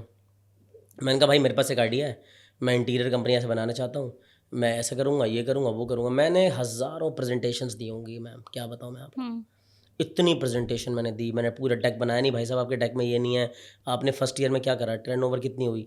मैंने कहा अभी हम सर कर रहे हैं, अभी फर्स्ट ईयर पूरा होने वाला है। अच्छा फिर ये लाओ, अच्छा आपका क्या है, मार्जिन कितना है, जीपी क्या है, एनपी क्या है, एबिट्टा क्या है, पता ही नहीं था एबिट्टा क्या होता है, काम शुरू कर दिया हमने एबिट्टा। फिर मेरे को ये 1.5 साल बाद मैंने मेहनत की, पता चला यार और क्या होता है भाई, और जाने। फिर किसी और के पास गए, फिर बैंक के पास गए। अब उस इन्वेस्टर ने बोला भाई तुम्हारा इतना कितना है, फिर तुम्हारा पीबीटी क्या है, पैट क्या है, मतलब इतनी चीज़ें खोल के आ गई। तब तक तो साल बिजनेस के 2 साल निकल चुके थे। अब मैं चल कोई बात नहीं, क्या बोला मैंने, गेम है परसिवियरेंस का, करते जाओ करते जाओ करते जाओ करते जाओ। एक बार प्रेजेंटेशन दिखाओ, 2 बार दिखाओ, 3 बार दिखाओ, 4 बार दिखाओ, आपको नहीं पता कौन सी चीज़ कब क्लिक होगी। आप एक तरफ बिजनेस भी करो, फोकस करो, अपना काम जो चल रहा है करो, और फंडिंग के लिए हम और मेहनत कर रहे हैं। कस्टमर का जो पैसा आ रहा है उसी से रोटेशन हो रहा है। अब होता क्या है कि कस्टमर ने मेरे से इतनी लंबी फाइल मांगी, इन्वेस्टर ने मेरे से पूरा डेटा मांग लिया, हम ड्यू डिलीजेंस करेंगे, हम फलाना करेंगे, हम ठिकाना करेंगे। अरे मेरे भाई, मैं एक चीज़ कहता हूँ, रईस मूवी का एक डायलॉग है, बंदा बंदे पे पैसा लगाता है, धंधे पे पैसा नहीं लगाता। अरे मैं आपके सामने बैठा हूँ as a promoter, as a founder, मुझ में दम दिख रहा है। अगर फाउंडर में दम नहीं दिख रहा ना भाई, मतलब पैसा लगाओ। मैं बोलता हूँ सारे इन्वेस्टर्स को, तुम फाउंडर के साथ ऐसी प्रश्नबाजी करते हो कि तुम फाउंडर का बॉस बनने की कोशिश करते हो। अरे उसने एक आइडिया लगाया, सोचा, पहले उस सबसे पहले देखो कि फाउंडर में दम है या नहीं है। उसकी कन्विक्शन में आपको दम नज़र आ जाएगा। बिजनेस में फ्लॉज हो सकते हैं, ऊपर नीचे कुछ भी फ्लॉज हो, ज़रूरी नहीं कि जोमेटो जब आई तो जोमेटो के पहले दिन में और दीपेंद्र गोयल के आज के काम करने के तरीके में चेंज नहीं होगा, हज़ारों चेंज होंगे, लेकिन दीपेंद्र गोयल में दम उसी दिन रहा होगा जब उसके ऊपर भीखचंदानी जी ने पैसा लगाया कि हाँ भाई साहब दम है। तो दम चाहिए ना फाउंडर में, अगर वो दम उसके अंदर है तो पैसा लगाना भाई। इन्वेस्टर क्या सोच रहा है, क्या ड्यू डिलीजेंस, 50 कागज बना ही लेगा तू, उसके बाद क्या हो जाएगा बिजनेस, 50 बिजनेस तुम्हारे आईटी के, टेक्नोलॉजी के, फलाने के ढिकाने के, सब डूब तो गए। और जहां पे पैसा देने वाले, जहां फाउंडर बेचारा मेहनत कर रहा है, लगा पड़ा है, वो अपनी जान लगाने को तैयार है, उसका स्किन इन द गेम लगा हुआ है, उसका घर कोलेटरल पे है, वहां तो उसको पैसा नहीं दे रहा, फिर तू किस बात का इन्वेस्टर भाई।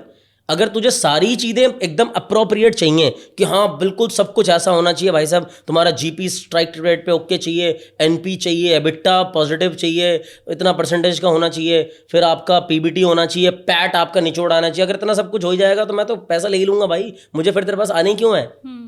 तो ये हमारी डिस्कशन हुआ करती थी।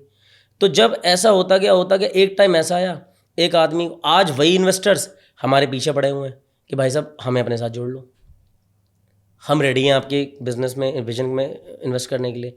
क्यों? क्योंकि अब उनको दिख रहा है कि अब वो वैल्यूएशन वहाँ तक पहुँच गई। भाई आपको ये चीज़ समझनी पड़ेगी, आपको अपने ऊपर 100% कॉन्फिडेंस रखना पड़ेगा। वो तब आएगा आपकी कन्विक्शन के ऊपर, कन्विक्शन से, कि आप जो खुद काम करने जा रहे हो उसमें दम है या नहीं है। इंसान को ना अंदर से पता चल जाता है, उसको आवाज़ आ जाती है कि वो क्या बनाने जा रहा है, वो क्या फोड़ने जा रहा है, वो क्या तोड़ने जा रही है। करेक्ट। अगर उसके अंदर वो विजन में वो कन्विक्शन है तो वो रिफ्लेक्ट कर जाएगा आपकी आवाज़ में। अगर वो नहीं है तो वैसे कोई फ़ायदा नहीं है, तो बंद कर दो दुकान।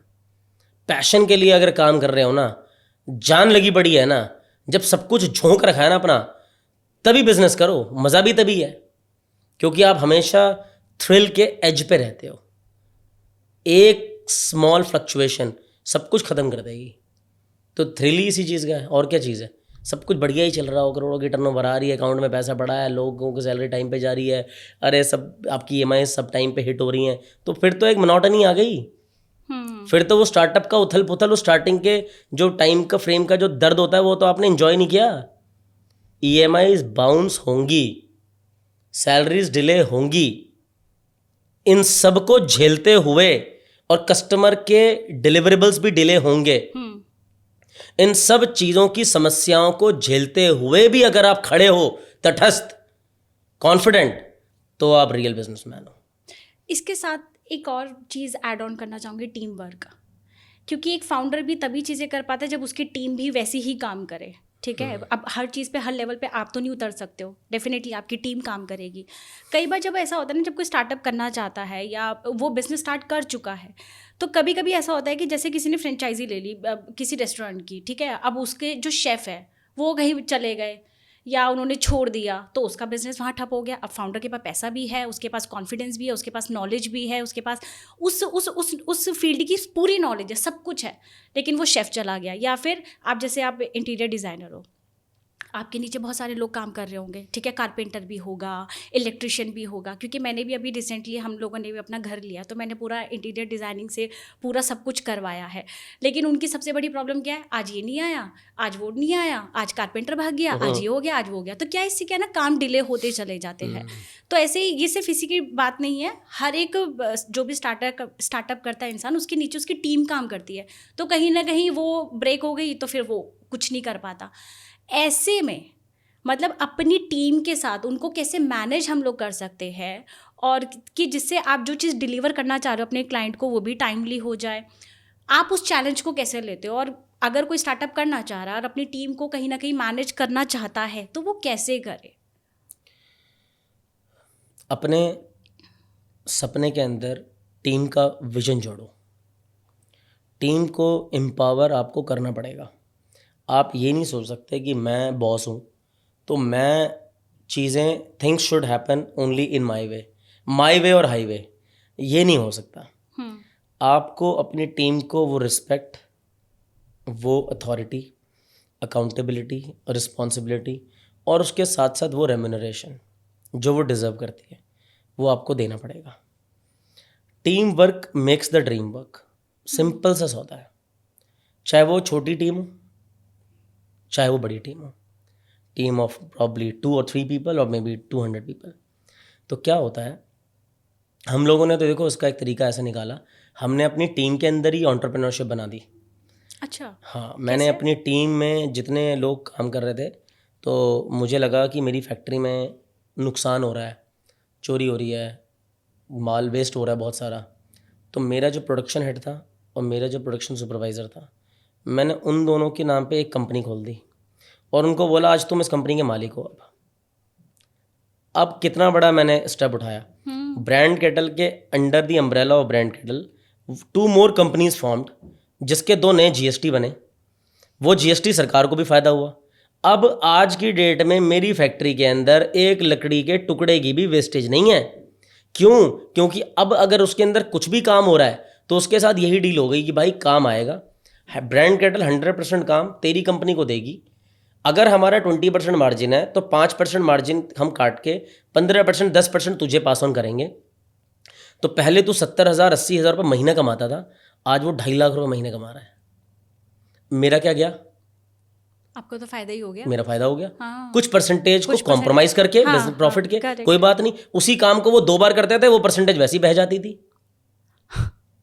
उसी काम को 2 बार करते थे, उसी काम को वो वेस्ट कर देते थे।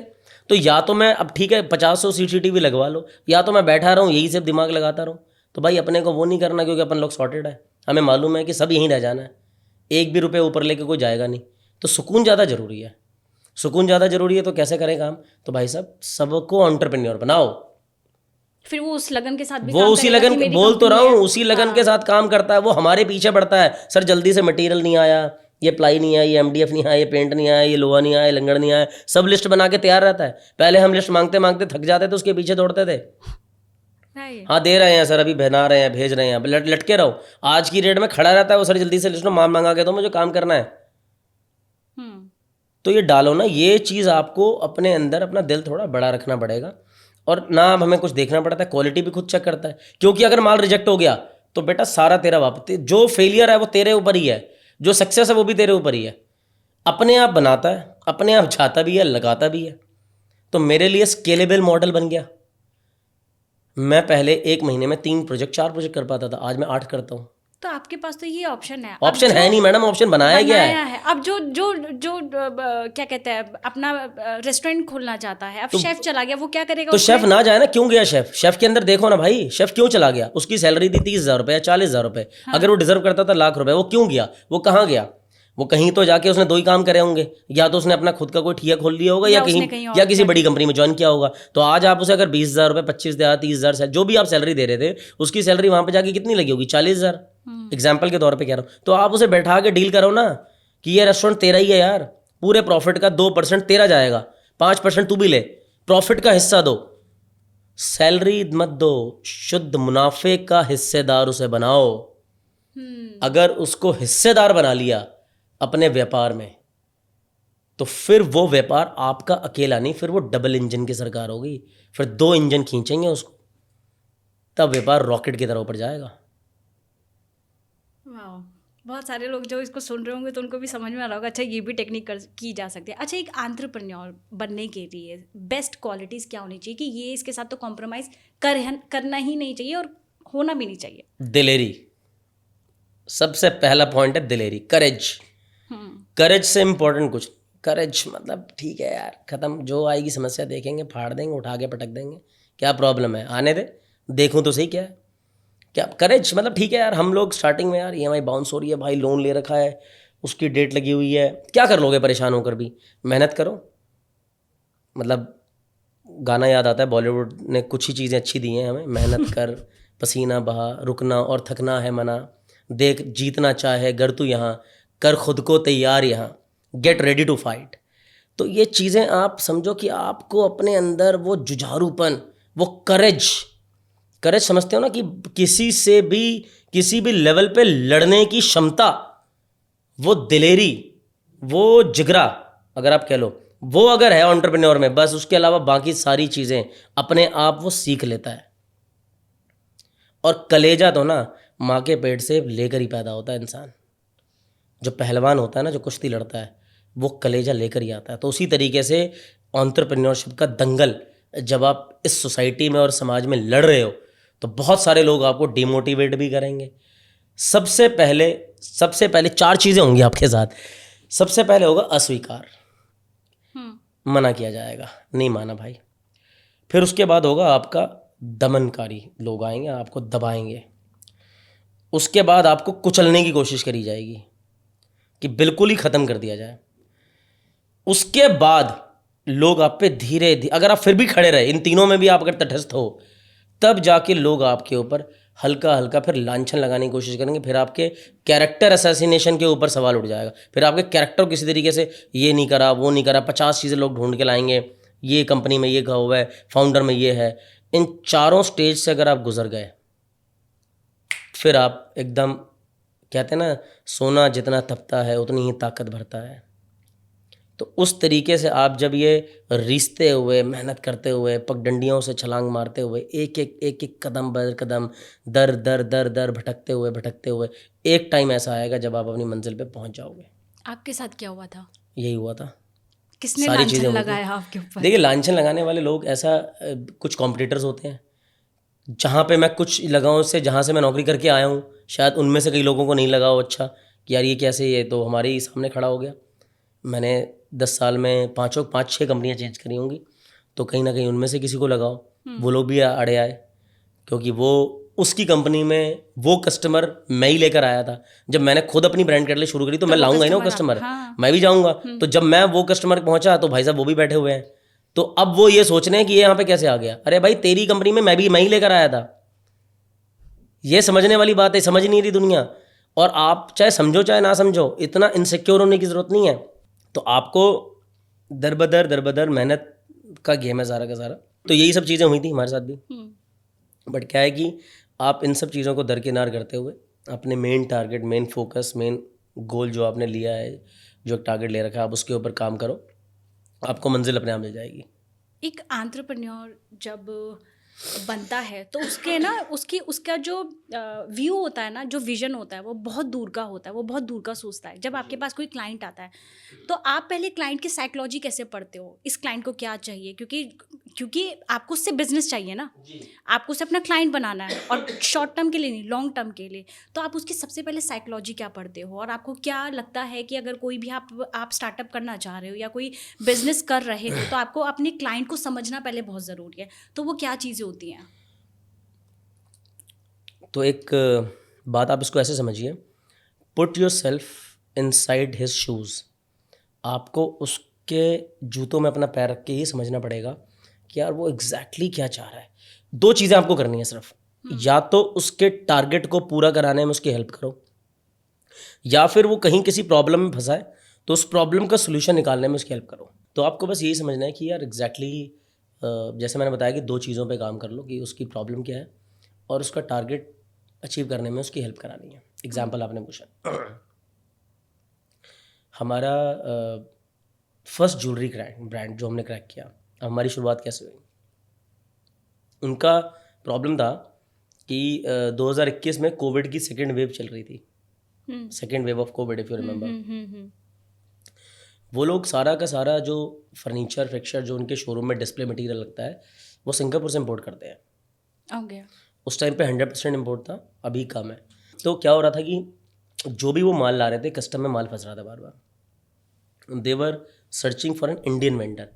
उनके शोरूम की लीज साइन थे, बिकॉज 2020 में लॉकडाउन था, पूरा बंद था, 21 जस्ट खुला ही था और उनके सारे प्रोजेक्ट्स रुक गए थे। वो प्रोजेक्ट्स भी ख़त्म करने थे जल्दी जल्दी, कैसे ख़त्म होते हैं। तो उनको एक ड्यूरेबल ट्रस्टवर्दी एजेंसी चाहिए थी जो टाइम पर काम ख़त्म करे। मुझे ये बात पता चली, मैंने अप्रोच किया उनको, सर को, मैं वहाँ पहुँचा तो उन्होंने एक ही चीज़ बोली कि यार हमें माल जल्दी चाहिए, लेकिन इसका मतलब ये नहीं कि हम क्वालिटी में कॉम्प्रोमाइज़ करें। We sell gold, so our furniture should glitter like gold. कितनी स्ट्रॉन्ग स्टेटमेंट है। Can you do that, can you achieve that? Then we give them a trust कि yes definitely we can do that. और वो target उन्होंने हमें दिया।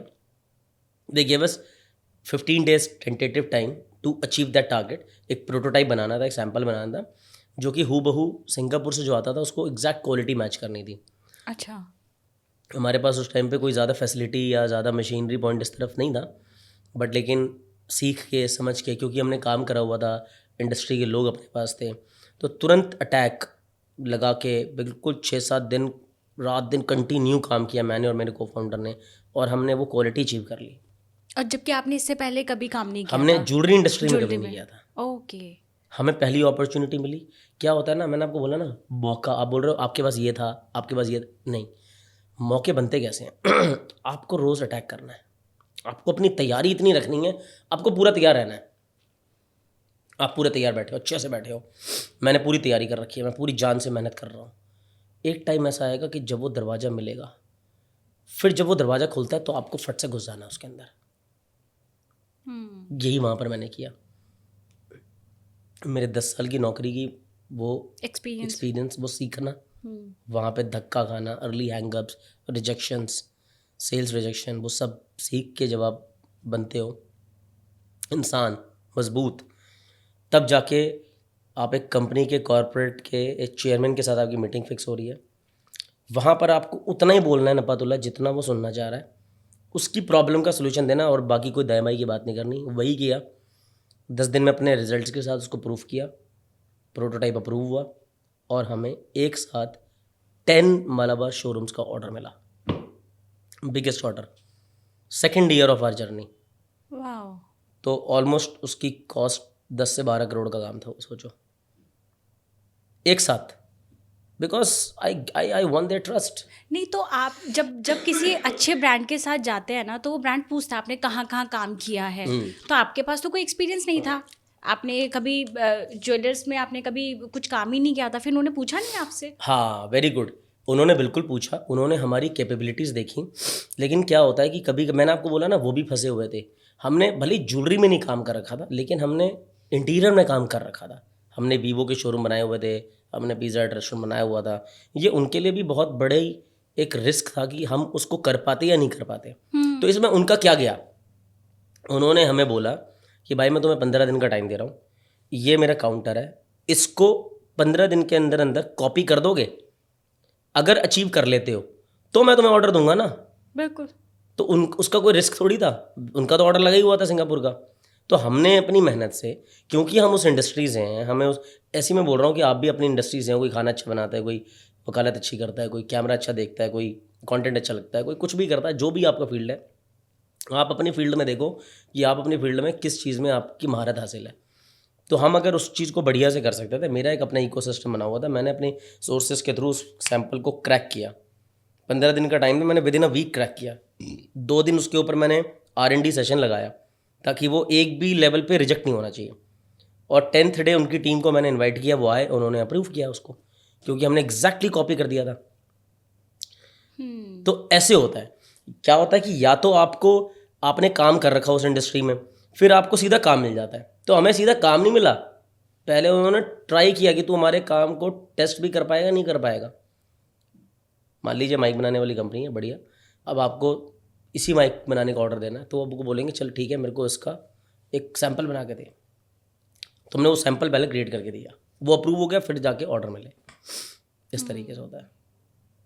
Wonderful, बहुत मज़ा आया सुन करके। अच्छा, जैसे मैं अब ये पर्सनली मेरा एक्सपीरियंस है, मैं पूछना चाहूँगी आपसे, क्योंकि इंटीरियर डिज़ाइनर आप हो, और अभी जैसे मैंने कहा पीछे कि मैंने अपना घर बनवाया, उसमें पूरा इंटीरियर की सारी चीज़ें करवाई।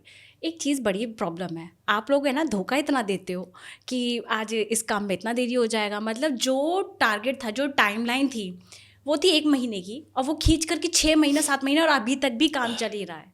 अभी तक भी हम लोगों को रोना पड़ता है कि भैया करवा लो करवा लो करवा लो। क्या प्रॉब्लम है आप लोगों को, क्यों नहीं आप टाइम पे काम करते हो? वेरी गुड, बहुत दिल से आपने सवाल पूछा।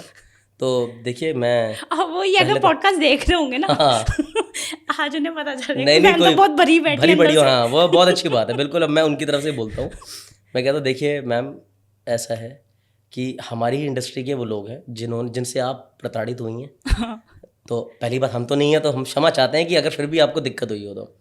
लेकिन मैं आपसे इसके ऊपर एक सवाल पूछता हूँ मैम, आपने पेमेंट टाइम पर दी है? ऐसे पूछ लेते हैं ऑन कर भाई और क्या, लगने दो ना, ऑर्गेनिक है, ऑर्गेनिक जा रहा है, जाने तो, सही बता रहा हूँ, मजा आ नहीं जाएगा। वो तो ठीक है, वो तो ठीक है, आप टाइम पे काम करके दोगे तो आपको मिलेगी ना। हाँ, नहीं आता हूँ ना मैं, ये प्रॉब्लम है, रियल टाइम प्रॉब्लम है, सीरियसली बता रहा हूँ, ये हमारे साथ भी होता है। तो सामने वाले का भी पहलू जानो ना। हाँ, तो पहले क्यों पेमेंट करेंगे, पहले आप काम नहीं, करो, धीरे धीरे चीजें करो मैं तो जाके। हाँ, नहीं, जरूरी नहीं है कि पहले पेमेंट होती है। मैंने ये पूछा कि आपने पेमेंट टाइम पर करी है, मतलब कि जो भी एक डे 1 पे डिसाइड हो गया होगा, एग्जाम्पल के तौर पे उस इंटीरियर कॉन्ट्रैक्टर ने आपको अप्रोच किया, आपके बीच में एक एग्रीमेंट हुआ कि हाँ भाई, मेरे घर का 2 BHK 3 BHK जो भी है इंटीरियर करना है, 10 लाख 20 लाख 30 लाख जो भी एक कॉस्ट हुई हो, वो डिसाइड हो गई हो। फिर क्या होता है कि एक एडवांस पेमेंट होती है कि भाई चलो मैं आपको 2 लाख रुपए देती हूँ, 5 लाख देती हूँ, जो भी देती हूँ, आप इसे काम शुरू करो। एक चीज़ ऐसी होती है। हाँ। फिर जैसे जैसे काम होता जाएगा वैसे वैसे पेमेंट आती जाएगी। बिल्कुल। सिंपल हाँ, प्रॉब्लम। हाँ। मतलब ज़्यादातर रेजिडेंशियल इंटीरियर्स में यही होता है। होता क्या है मैम, मैं आपको सही जनरली बताऊं, हम कस्टमर पॉइंट ऑफ व्यू से सोचें तो हमें लगता है कि यार इसने काम नहीं करा, बेकार करा या गलत किया। दो तरीके, दो चीज़ें होती हैं, एक होता है विल, एक होता है स्किल। जहाँ स्किल में प्रॉब्लम है तो आप उसके पैसे काट सकते हो। यार तेरे मतलब मेरे को काम में फिनिशिंग नहीं आई, तो मान ले 100 रुपये में अगर कोई रेट तय हुआ है तो मैं तुझे 80 रुपये दूंगी, 20 रुपये काट रही हूँ उस चीज़ के, क्योंकि वो फिनिशिंग नहीं थी जो मेरे को चाहिए थी या जो तूने मेरे से कमिट किया था। और जो कि ये हुआ भी है। जस्टिफाइड है, मैं बोल तो रहा हूँ। मैं आपको वही बोलूँगा जो हुआ होगा, हर चीज़ हुई होगी। लेकिन दोनों एस्पेक्ट को समझिए। क्या होता है, आपकी कमिटमेंट के ऊपर सामने वाला इंटीरियर डेकोरेटर अपनी बाकी सारी चीज़ें अलाइन करके रखता है, अपने वेंडर्स को, अपनी सप्लायर्स को, अपनी लेबर को। उसे टाइम भी देना है, उसे माल भी देना है। या तो पहले ही बोल दिया जाए कि भाई साहब हमें 50% पेमेंट इन एडवांस, 30% पेमेंट काम के दौरान, 20% काम खत्म होने पे चाहिए। एक डील होती है, वो आपके और कॉन्ट्रैक्टर के बीच में डिस्कस होके होती है, दोनों की सहमति से होगी, जिस पे आप दोनों अग्री कर जाओ। या तो आप अग्री नहीं करोगे, आप किसी और को पकड़ लोगे। उसके पास भी कस्टमर बहुत हैं, आपके पास भी लोग बहुत हैं। सिंपल सा सौदा है, इंडस्ट्री बड़ी क्लियर है। तो क्या होता है कि आपको सबसे पहले ये सोचना पड़ेगा कि एज ए कस्टमर क्या मैं पेमेंट में फेयर हूँ। मैंने जो कमिटमेंट की थी, एग्जांपल स्टार्टिंग में मेरे को 20% एडवांस देना था, क्या वो मैंने दिया? अच्छा, कभी कभी हम भी होता है, हम कहते हैं भैया कर लेना ना, देती हूँ, देखता हूँ, आगे है वो नहीं है। अब उसके हिसाब से वो भी सोचता है मैं कर दूंगा, फिर नहीं होता।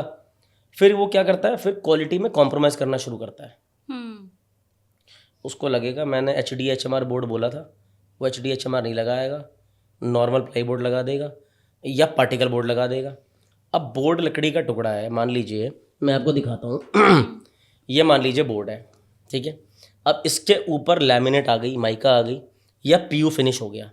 तो अब इसके ऊपर हो गया, पीछे हो गया, बीच में क्या लगा है आपको क्या मालूम? सही बात है। अनलेस कि आप बहुत ज़्यादा अवेयर ना हो। और नॉर्मली जनरली लोग नहीं होते, हाँ। होते नहीं है लोग अवेयर। तो क्या होता है इस केस में, आपको एक प्रॉपर कॉन्ट्रैक्ट बनाना चाहिए अपने कॉन्ट्रैक्टर के साथ, जिसमें दोनों के राइट्स रिजर्व्ड हो। क्योंकि क्या होता है मैंने तो पिछले 15 साल में ये सब भी देख लिया ना कि रिलेशनशिप, रिश्ते की शुरुआत बहुत खूबसूरत अंदाज से होती है, आगाज़ बहुत अच्छा होता है, पर अंजाम बहुत बुरा होता है। ऐसा बुरा होता है कि बहुत अच्छे से ऐसा लगेगा कि वो इंटीरियर कॉन्ट्रैक्टर, डिज़ाइनर आपके लिए सब कुछ करने को तैयार है, आप उसके नेता हो, खुदा हो। आपको ही लगेगा अब ये मैंने ऐसा बंदा तैयार कर दिया, ये मेरे लिए जीने मरने को तैयार है। और ऐसी रिलेशन को 2 महीने बाद आप कोर्ट में सेटल होते हुए देखोगे। आपका तो फिर भी रेजिडेंशियल का काम था, 10-20 लाख, 30-40-50 लाख का मैक्सिमम होगा। यहाँ तो करोड़ों के कॉन्ट्रैक्ट्स होते हैं, 5-5 करोड़, 10-10 करोड़ का परचेज ऑर्डर होता है। हम तो शोरूम्स बनाते हैं, ब्रांड्स के साथ करते हैं काम। ब्रांड के लोग तो पहले दिन से, डे 1 से खड़े होते हैं हमारे सर के ऊपर। 2 लोग फैक्ट्री में होंगे, 4 लोग साइट पे परमानेंट रहते हैं। उसके बाद उनकी PMC होती है, project management consultancy company team, जो देखती है कि प्रोजेक्ट उस तरीके से हो रहा है या नहीं हो रहा। तो एक कॉन्ट्रैक्ट हमेशा स्टार्टिंग में बनना चाहिए। हम बड़ा तरीके से बता देते हैं, भाई साहब हम आपका शोरूम बना रहे हैं, आपकी दी हुई माया से ही आपके शोरूम की काया पलटी जाएगी। क्लियर बात है। हाँ। पेमेंट डिले होगी तो प्रोजेक्ट डिले होगा ही होगा।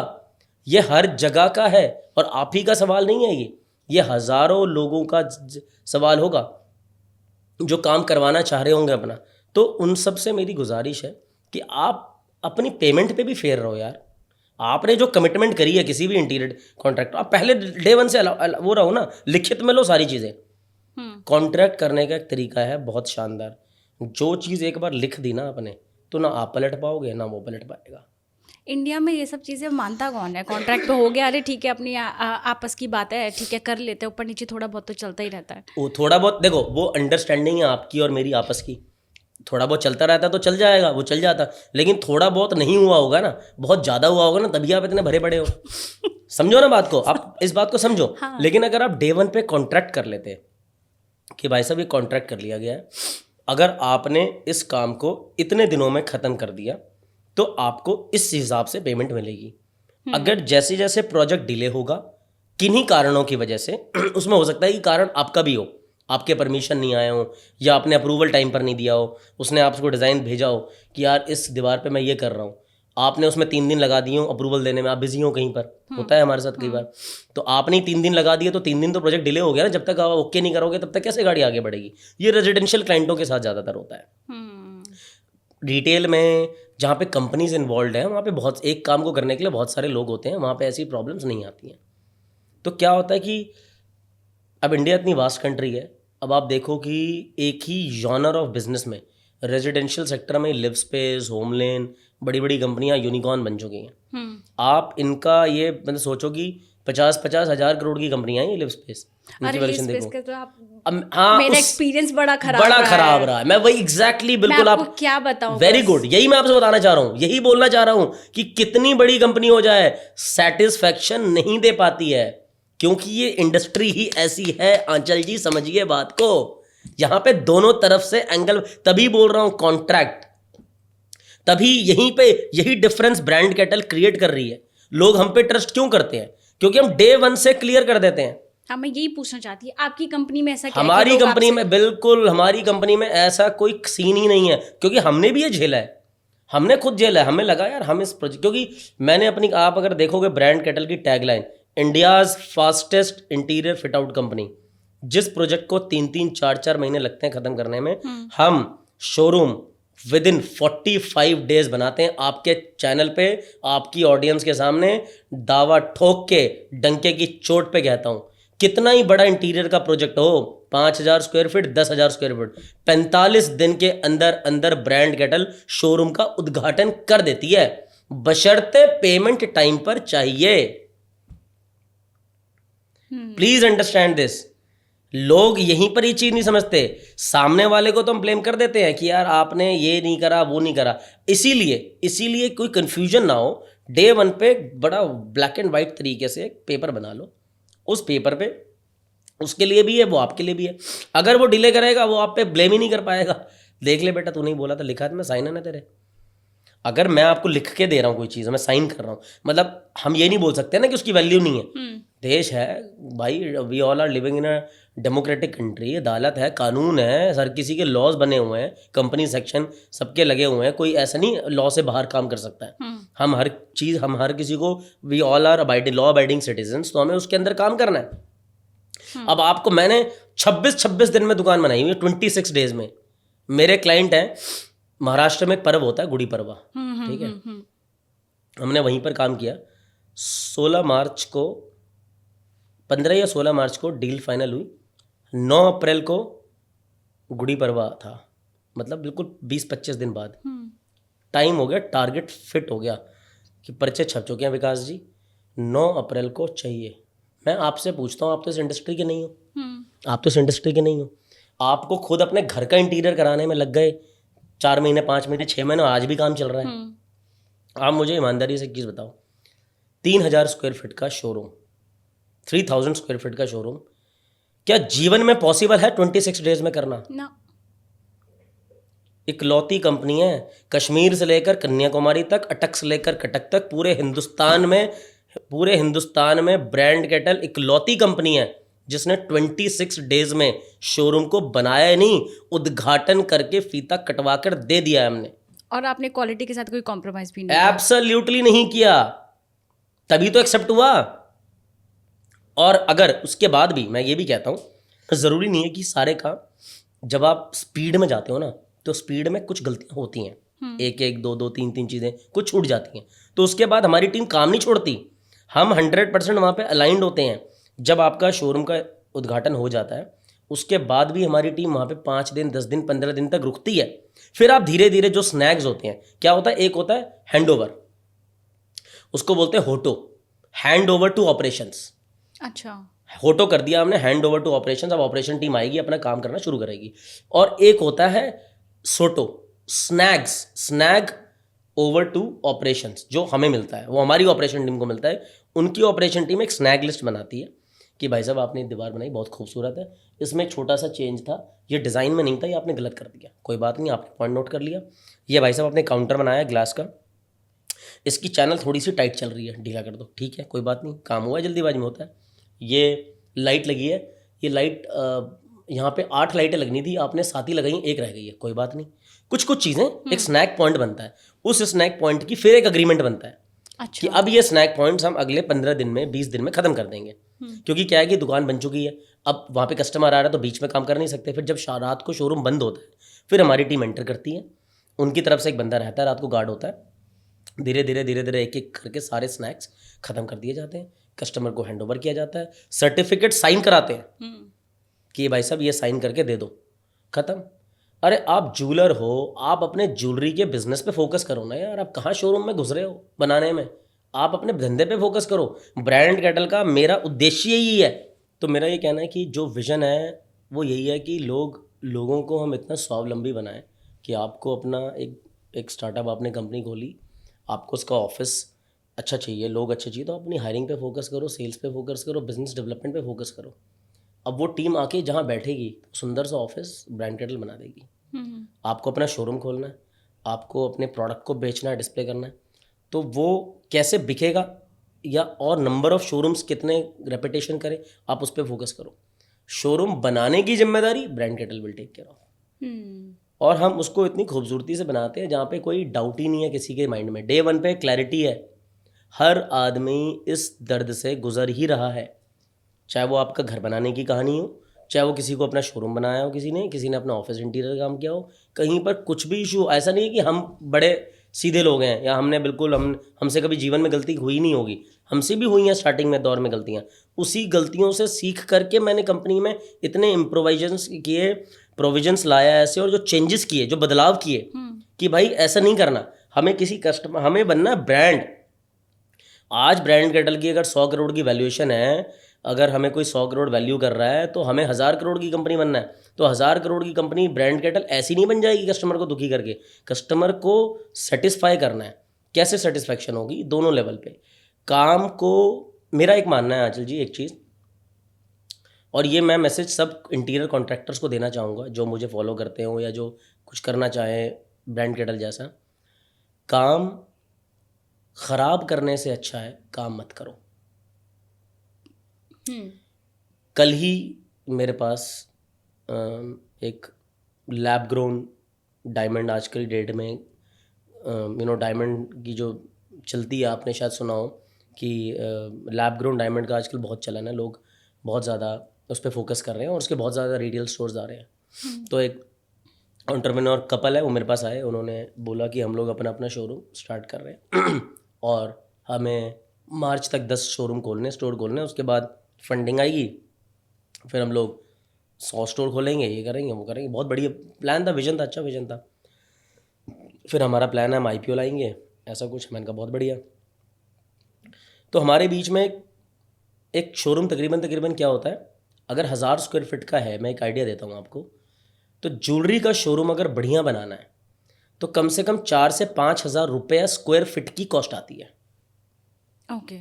ये भी आपकी ऑडियंस को ओपन कर देता हूँ, कोई अगर ज्वेलरी सेक्टर में, इंटीरियर या इंडस्ट्री में अपना स्टार्टअप करना चाहे, तकरीबन 4000, 4500, 5000, 5500, depending upon design, quality, material. But एक बेंचमार्क, एक आपको मैंने बॉर्डर लाइन बता दी है, मतलब इसके बॉल पार्क फिगर कह सकते हो, उसके आसपास आप प्ले कर सकते हो। तो आप मुझे ये समझ लो कि अगर 5000 रुपये स्क्वायर फीट की कॉस्ट है, 1000 फीट का शोरूम है, 50 लाख रुपये हो गए। अब उनका बजट था कि 30 में कर दो, हमने हाथ जोड़ के बोल दिया कोई दिक्कत नहीं है। 1 घंटा मीटिंग चली, हमने डिज़ाइन बनाया, हमने प्रपोज़ किया, उन्होंने अपनी तरफ से किया। फिर उन्होंने बोला हमने अपना शोरूम पहला बनवा लिया था और हमने तो सस्ते में हो गया था, हमें 3-4 जगहों से और कोटेशन कम आई है। मैं कहता हूँ कोई दिक्कत नहीं है। देखो, हर काम हर आदमी तो कर नहीं पाएगा। आपको अगर लोकल कारपेंटर बिठा के काम करना है तो आप देखो उस तरीके से, फिर आप डिसाइड करो कि आपको यही करना है, तो आप उसी जुगलबंदी में लगे रहो। या आपको विजनरी बन के पैसे के बारे में शुरू में ना सोच के अपने अल्टीमेट गोल के बारे में सोचना है।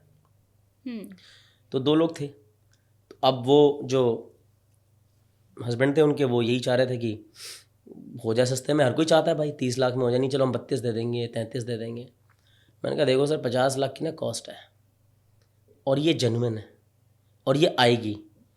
कोई बात नहीं, मैं आपकी गुडविल पे, रिस्पेक्ट पे, out of respect 1 lakh 2 lakh 3 lakh रुपए हम थोड़ा बहुत नेगोशिएट कर सकते हैं। मैं 50 से 35 पे नहीं आ पाऊंगा। फिर क्या होगा, अगर मैं 50 से 35 पे आ गया, जो गलती हम पहले करते थे फिर कहीं ना कहीं शोरूम बनने के टाइम पे कॉर्नर्स कट होंगे, मतलब कॉस्ट कटिंग होगी, क्वालिटी कॉम्प्रोमाइज़ होगी। करेक्ट। फिर सामने वाले का दिल दुखेगा, यार मैंने तो दिए तेरे को पैसे इतने, और हम सोचेंगे हमारी कॉस्ट ही नहीं आ रही क्योंकि हम तो लॉस में जा रहे हैं। इसीलिए पहले ही बहुत तरीके से हमने क्लियर कर दिया, हम आपका काम नहीं कर पाएंगे।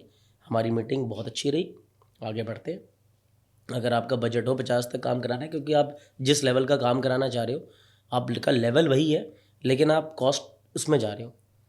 तो फिर उन्होंने बोला नहीं नहीं भाई साहब। मैंने कहा एक बात बताओ, आपने शोरूम निकाला था, मुझे अपना खर्चा बताओ, कैसे आपने करा लिया होगा काम सस्ते में। तो उन्होंने निकाली अपनी पूरी व्हाट्सएप चैट और वो सब निकाल के दे दिया। एक और शोरूम उन्होंने ऑलरेडी पहले बनवाया हुआ था, लोकल कारपेंटर पकड़ाया, मान लो लकड़ी का काम किसी को दे दिया, एसी का काम किसी को, लाइट का काम किसी को। मैंने कहा मैडम कब तक, कितने टाइम में बनाता शोरूम? उन्होंने अपने मुंह से बोला 4 महीने लग गए। मैंने कहा ठीक है, इस 4 महीने में आप दोनों की जो तेल निकला पर्सनल, कह रही हालत ख़राब हो गई विकास जी, क्या बताऊँ, इतना परेशान हो गए, पीछे भाग रहे हैं, लाइट वाला अपनी नहीं सुना रहा। हाँ। अच्छा, लाइट वाले ने आके अपनी फिटिंग कर दी, फिर पर्दे वाला आया, कर्टन पीछे लग रहे थे मतलब ब्लाइंड्स वाला, क्योंकि शोरूम में तो फैब्रिक पर्दा नहीं, वो ब्लाइंड लगी। तो उसने बोला मैडम आपने यहाँ पे गलत फिटिंग करा रखी है, बिजली वाले ने तार अंदर गलत डाल रखी है। ये मैं बहुत अच्छे से समझ सकती हूँ। तो इतने लफड़े हो गए। हाँ। फिर एसी वाला, एसी का ही वो नहीं आ रहा, फिर सीसीटीवी वाले की वायर नहीं डलने की जगह थी, फिर हमें स्पीकर के लिए अलग से डालना पड़ा। बहुत लफड़ा हो गया विकास जी। मैंने कहा एक बात बताओ, आप कह रहे हो मैंने 38 लाख में काम करा लिया। पहली बात तो 4 महीने, मैं आपको काम दे रहा हूँ 45 दिन में, आप 4 महीने मतलब आपने 2.5 महीने पहले ही काम एक्स्ट्रा कराया। अगर आप 45 दिन में शोरूम खुलवा लेते, हर महीने की शोरूम की सेल कितनी होगी? 50 लाख से 1 करोड़ का हीरो जो बेचोगे ना, जो मतलब 4 महीने का तो कम से कम भाड़ा तो बचता। भाड़ा, अरे भाड़ा तो बचता ही बचता, प्लस जो आप उसके अंदर धंधा करते। हाँ, अगर आपकी दुकान मैंने 45 दिन में बना दी और 2.5 महीने आपके बचा दिए, वो 2.5 महीने आप धंधा भी तो करोगे। उस 2.5 महीने में जो आप सेल करोगे, वो रेवेन्यू आपने कॉम्प्रोमाइज किया। Right. Royalty revenue plus profitability compromise करी, अपने आप को परेशान कर लिया। घिसपिट भाई साहब, अगर आप अगस्त में, जुलाई में कोई बिजनेस मतलब कोई ज्वेलरी शोरूम स्टार्ट कराते हो, इसका मतलब आपका फोकस होता है कि मैं धनतेरस तक दुकान खोल लूँ, बड़ी दुकान हो तो। अगर धनतेरस के आसपास आपने दुकान शुरू कराई और धनतेरस पे अगर आपकी दुकान की ओपनिंग नहीं हुई ना, तो फेल है तुम्हारा सिस्टम, क्लियर फेल है। इंटीरियर वाला तुम्हारा चाहे हो ताजमहल बनाने वाला, वो फेल है, फेल। अगर धनतेरस पे तुम्हारे स्टोर की ओपनिंग नहीं हुई तो तुम फेल्ड जूलर हो, क्लियर बोलता हूँ बहुत चौड़े में। और ब्रांड कैटल इकलौती कंपनी ऐसी है जिसने प्रोजेक्ट अपने हाथ में ले लिया हमने, क्योंकि हम जूलर के साथ उसके स्टोर के इंटीरियर पे नहीं, हम उसके साथ दिल से दिल मिला के काम करते हैं। हमें ये पता है, हमें वो दर्द मालूम है, हम उस दर्द को जानते हैं कि भाई पूरे साल में 2 तो दिन है यार, अक्षय तृतीया और धनतेरस। इन्हीं दोनों दिन अगर ज्वेलरी का शोरूम डिले हो गया तो फिर क्या ही काम करा यार उसने। तो बचा ले पैसे भाई, पकड़ ले कारपेंटर, लोकल बनाया, उसको पकड़ लिया, उसको पकड़ लिया, 4-5 महीने जीवन के लगा दिए, दोनों मियाँ बीवी खपत हो गए, एनर्जी ड्रेन आउट हो गई, कुछ कमाया भी नहीं। और जो रेंट जा रहा होगा कुछ कमाया नहीं, उसका रेंट भरा, पैसे भरे, वो अलग हुआ, परेशानी अलग हुई, और लड़ाई एंड में अलग हो गई। उसको सेटल करते फिर रहे हो, परेशान थे उससे, तभी आए ना मेरे पास, सोल्यूशन ढूंढने आया हो ना, तो मैं सोल्यूशन दे तो रहा हूँ आपको। आप डे 1 पे 15 लाख रुपए बचाने के बारे में मत सोचो, आप अपना बहुत बड़ा नुकसान कर रहे हो। आप फिर से उसी विशेष सर्कल में फंस रहे हो, आप फिर से उसी चक्कर में व्यू में आ रहे हो कि मेरा काम सस्ते में हो जाए। सस्ता मत ढूंढो भाई साहब, बेस्ट ढूंढो, तो हम आपको बेस्ट सर्विस देते हैं। आपकी कन्विंसिंग पावर तो बहुत तगड़ी है। क्लाइंट को कैसे करके घुमा के बात करनी है, और ये नहीं ये घुमाना क्या है, लेकिन आपने प्रैक्टिकल सॉल्यूशन मैंने आपको प्रैक्टिकल प्रॉब्लम ये है। ये अरे मैं कहीं और से पकड़ के लाया क्या? आपने अपने मुंह से, क्या हमारे इस पॉडकास्ट के पीछे पहले क्या मुझे मालूम था? मैं आपको जानता भी नहीं। क्या मेरे को मालूम था कि आपने घर बनाया? क्या मुझे मालूम था ये इंटीरियर की आपकी प्रॉब्लम आई होगी? क्या मुझे मालूम था कि ये, आप दिल से बता दो कि मेरे को मालूम था कि आपने अपने कॉन्ट्रैक्टर साहब का ये इशू हुआ होगा? नहीं था ना। ये जेन्युइन प्रॉब्लम है, ये ऑर्गेनिक है, ये प्योर रॉ है, और ये हर जो देख रहा है वो भी समझ रहा है। किसी ने अपने जीवन में कभी किसी ने मकान बनवाया होगा, दुकान बनवाई होगी, ऑफिस बनवाया होगा, कोई बिल्डिंग बनवाई होगी, कोई काम करा होगा। ये रियल टाइम प्रॉब्लम है, उसका सोल्यूशन दे रहा हूँ मैं आपको। डे 1 पे कॉन्ट्रैक्ट साइन करो भाई, लिखित में रखो, तुम भी सेव वो भी सेव, और अपना नेचर थोड़ा सा रिलैक्स करो, पेमेंट टाइम पर दो, काम सारे टाइम पर होंगे। बिल्कुल बिल्कुल, अब मज़ा आया सुन के। अच्छा, मेरे मन में ना बहुत देर से ये सवाल है, मैं पहले भी पूछ चुकी हूँ लेकिन थोड़ा और क्लियर करना चाहूँगी आपसे। जैसे बहुत सारे लोग हैं ना, अभी 2026 है, जैसे मैंने कहा था कि अपना बिजनेस स्टार्ट करना चाहते हैं। एक मान लीजिए एक बहुत छोटे तबके का इंसान है, चाहे वो रिक्शे वाला हो, चाहे वो मतलब छोटा मोटा सिर्फ काम धंधा थोड़ा बहुत खाना बनाना सीख रहा हो, या चाहता है कि मैं अपना बिजनेस स्टार्ट करूँ फूड का। तो क्या एक जैसे होता है ना, जब एक छोटे तबके का इंसान जब कोई बिजनेस स्टार्ट करना चाहता है तो उसको है ना, उसका अपना एक, ठीक है पैसा है, लेकिन उसे अपना एक माइंडसेट शिफ्ट करने में बहुत बड़ी दिक्कत होती है। एक जो बिजनेस कर रहा है और एक जो करना चाहता है, दोनों के माइंडसेट बहुत डिफरेंट होते हैं। जो रिक्शे वाला है या बहुत छोटे तबके के जो लोग हैं वो अपना बिजनेस स्टार्ट करना चाह रहे हैं, तो उनका माइंडसेट कैसा होना चाहिए कि वो एक अच्छा बिजनेस स्टार्ट कर सके? देखो, एक प्रैक्टिकल सच बात बोलूं, हम्म। सारे ही लोग बिजनेस कर लेंगे अगर, तो फिर नौकरी कम लोग करेंगे, कौन करेगा, कितने लोग करेंगे? तो सब लोगों के लिए ये चीज़ें नहीं बनी हैं। अब मैं रिक्शे वालों की बात तो नहीं कर पाऊंगा, लेकिन एक एग्जैक्टली बोलूं कि निचले तबके के लोग, या आप इसको ऐसे बोल सकती हैं कि लैक ऑफ रिसोर्सेस जिसके पास नहीं है, मैं इसको ऐसे समझता हूँ। आपका सवाल ऐसा हो कि रिसोर्सेज जिसके पास नहीं है वो कैसे शुरू कर सकता है। तो पहली बात तो ये है कि यार शुरू करना भी क्यों है? जरूरी थोड़ी हम जबरदस्ती जा जा के लोगों को थोड़ी मोटिवेट करेंगे तो शुरू कर शुरू कर शुरू कर। करना आपके, चाहता है अगर तो हाँ, आप पहले तो आपके मन में आया, आपके हाँ। अंदर एक विजन आया, यार मैं बहुत बढ़िया बोलती हूँ, I am a good presenter, I am a good orator, मैं अपना यूट्यूब चैनल स्टार्ट कर सकती हूँ, मैं बढ़िया बना सकती हूँ। तो उस विजन के ऊपर आपने काम किया, मेहनत करी, और आप आज यहाँ तक पहुँची हैं। सीधी सी बात है, और एक सक्सेसफुल यूट्यूबर आप हैं। उसी तरीके से किसी भी बिजनेसमैन क्या, एक व्यक्ति को, एक स्टूडेंट को, मैं कहता हूँ बिल्कुल स्टूडेंट, या आपने बोला निचले तबके के जो बिल्कुल 20,000 की 15,000 की नौकरी कर रहा है, मान लो एक ऑफिस बॉय है, तो अब वो ऑफिस बॉय ऑफिस में क्या करता है? चाय पिलाता है। अब उसने 5 साल से वो चाय पिला रहा है, उसकी तनख्वाह हर महीने 1,000 2,000 बढ़ रही होगी, यही हो रहा होगा। तो वो यही सोच ले यार कि मैं जब चाय पिला रहा हूँ तो मैं अपने ऑफिस के सामने एक ठिया खोल लेता हूँ वहाँ चाय की दुकान खोल लेता हूँ। तो ऐसी शुरुआत होती है। तो अगर आप देखो डॉली चाय वाला, और ये हमारे लिए हिंदुस्तान में कहानी भी और एग्जाम्पल्स भी बिल्कुल सेट है। तो आप ये समझ के देखिए कि रिसोर्सेस होना या नहीं होना मैटर करता है, ऐसी बात नहीं है कि मैटर नहीं करता, कॉन्फिडेंस ही सब कुछ है या करेज ही सब कुछ है। लेकिन अगर नहीं भी है और आपके अंदर एक विल पावर है, मैंने बोला ना, विल और स्किल नहीं है तो सीखी जा सकती है, लेकिन अगर विल नहीं है तो दिक्कत है। विल है, चाहत, इच्छा है, तो स्किल पे काम करके उस पर आप काबू कर सकते हो। मतलब आप ही समझिए कि नज़र या नज़रिए की बात है। अगर नज़र में दोष है तो चश्मा लगाया जा सकता है लेकिन अगर नज़रिए में दोष है तो फिर इलाज नहीं है। मैं एक चीज़ और, क्योंकि समय हो रहा है, तो मैं आपसे एक चीज़ और जानना चाहती हूँ। आने वाले टाइम में ऑनलाइन ज़्यादा प्रॉफिटेबल है या फिर ऑफलाइन बिजनेस? क्योंकि बहुत सारे लोग चाहते होंगे ना, क्योंकि अब जब से कोविड का टाइम आया है, कोविड के टाइम पे हर चीज़ बहुत ऑनलाइन हो गई है, लोगों ने बहुत पैसा कमाया है, और लोगों को लगता है कि ऑनलाइन में बहुत ज़्यादा बेनिफिट है कि भाई घर बैठे अपनी चीज़ें करो। क्या लगता है आने वाले टाइम में और चीज़ें कैसे हो सकती है, और जबकि AI भी आ चुका है? जी, देखिए, एआई तो एक नेक्स्ट लेवल का डिसरप्शन क्रिएट कर रहा है। अभी तक तो ऐसा कोई बहुत बड़ी क्षति नहीं पहुंचाई है, लेकिन मुझे लगता है कि कहीं ना कहीं ऑनलाइन और ऑफलाइन दोनों ही ज़रूरी हैं और दोनों ही ग्रो कर रहे हैं। सिर्फ ऑनलाइन ग्रो कर रहा होता, I am talking about specially in a country like India, मैं इंडिया की बात कर रहा हूँ। यूएस में, जर्मनी में, यूके में, वहाँ पर क्या चल रहा है, किस लेवल की चीज़ चल रही है, वो डिफरेंट बात है, क्योंकि वो लोग अपनी सक्सेस की पेनिट्रेशन पे पहुँच चुके हैं तभी उनको डेवलप्ड कंट्रीज़ बोला जाता है। यहाँ पे डेवलपिंग नेशन है हम लोग। मुझे जेन्युइनली नहीं लगता कि एआई कोई बहुत बड़ा चेंज करने वाला है। ठीक है, जिस फील्ड में कर रहा है वो हमारे काम को आसान कर रहा है।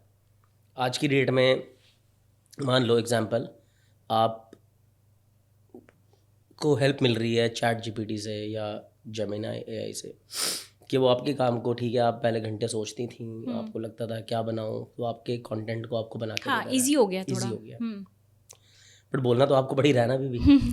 तो अल्टीमेटली क्या है कि काम को आसान ज़रूर कर रहा है एआई, बट ऐसा नहीं है कि एआई चीज़ों को हटा रहा है या बहुत बड़ी अपॉर्चुनिटी है। कोई टेक्नोलॉजी से जुड़ा हुआ बच्चा उस फील्ड में कुछ करना चाहता है तो उसके लिए अपॉर्चुनिटी ज़रूर है, लेकिन हमारी इंडस्ट्री में तो ऐसी कोई दिक्कत है नहीं। हम तो मतलब we think that we are taking it positively, और ऑनलाइन और ऑफलाइन दोनों का मुझे बूम बराबर दिख रहा है।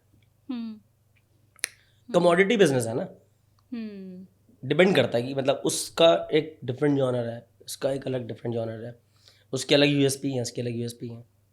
विकास जी, मैं चाहती हूँ आप हमारे दर्शकों को जाते जाते 2026 में अगर कोई अपना बिजनेस स्टार्ट करना चाहता है, कुछ ऐसी टिप्स आप उनको देना चाहते हैं, चाहे वो माइंडसेट को लेकर के हो, चाहे फंडिंग को लेकर के हो, या वो घबरा रहे हों कि भाई करें या नहीं करें, क्लूलेस है, ऐसे लोगों को आप क्या क्या मैसेज देना चाहेंगे, क्या टिप्स होनी चाहिए? देखिए बहुत बढ़िया टाइम है ये वाला जो पीरियड होता है, स्पेशली दिसंबर टू मार्च का जो पीरियड होता है। अच्छा।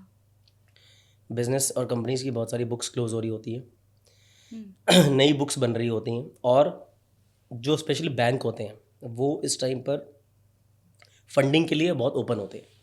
तो अगर आपको फंडिंग की प्रॉब्लम आ रही है तो इस टाइम पर हर किसी को अपने टारगेट्स क्लोज करने होते हैं। This is the right time to start. मतलब देखिए राइट टाइम तो हर टाइम है, जब आपको बिजनेस अपॉर्चुनिटी आए तुरंत स्टार्ट करो।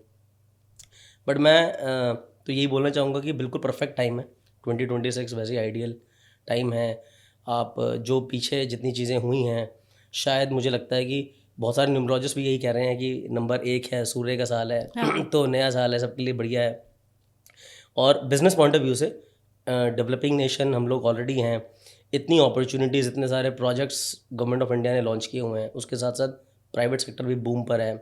बहुत सारा पैसा जो ट्रैप होके, जो मतलब पहले जो एक फंडिंग फनल रुका हुआ था, अब दुबई के थ्रू, यूएस के थ्रू, सिंगापुर के थ्रू बहुत सारी फंडिंग इंडिया में आई है। डेटा कहता है ऐसा। तो ये जैन टू मार्च का जो लास्ट, बिकॉज ये ना लास्ट क्वार्टर होता है फाइनेंशियल ईयर का, इस लास्ट क्वार्टर में कोई डील या तो नहीं होती है या बहुत बढ़िया हो जाती है। तो आप पॉजिटिव रहो और आप स्टार्ट करो। मुझे लगता है कि, और स्टार्टिंग में ऐसा नहीं होता कि आपने कोई काम शुरू किया तुरंत आपको सक्सेस मिल गई। 2-3 महीने कूलिंग पीरियड होता है, तो 2-3 महीने का ही आपको बेनिफिट मिल जाएगा, और फिर नेक्स्ट फाइनेंशियल ईयर अप्रैल से you are ready to go on a big scale. Okay, thank you so much. मतलब इतनी अच्छी बातें आपने हमारे दर्शकों के साथ शेयर की है। मैंने भी बहुत सारी चीज़ें जान ली, और मेरे भी मन में जो सवाल थे, जो चीज़ें थी, वो आपने सॉर्ट कर दी है। एंड आपकी तबीयत ठीक नहीं है, लेकिन फिर भी आपने इतने जी, ब्लंट जी। तरीके से चीज़ों को और बहुत इजी तरीके से आपने सामने रखी हैं, सभी आंसर्स को बहुत अच्छे से दिया है। एंड आई थिंक बहुत ज़बरदस्त ये पॉडकास्ट रहा है। और अगर मैं अपने दर्शकों को कहना चाहूँगी, कोई भी सवाल आपके मन में, क्योंकि 1.5 घंटे में चीज़ें शायद कवर अप ना हो पाई हो, लेकिन आपके मन में कोई भी सवाल है, आप मुझे कमेंट सेक्शन में ज़रूर दीजिएगा, और पार्ट 2 अगर आपको चाहिए तो वो भी कमेंट करके ज़रूर बताइएगा। Thank you so much for coming, अपना कीमती थैंक यू समय मैम, देने के लिए, थैंक और यू आप आंचल अपना जी, ध्यान रखिए, आपकी तबीयत थैंक ठीक यू नहीं सो मच। है। जी जी जी।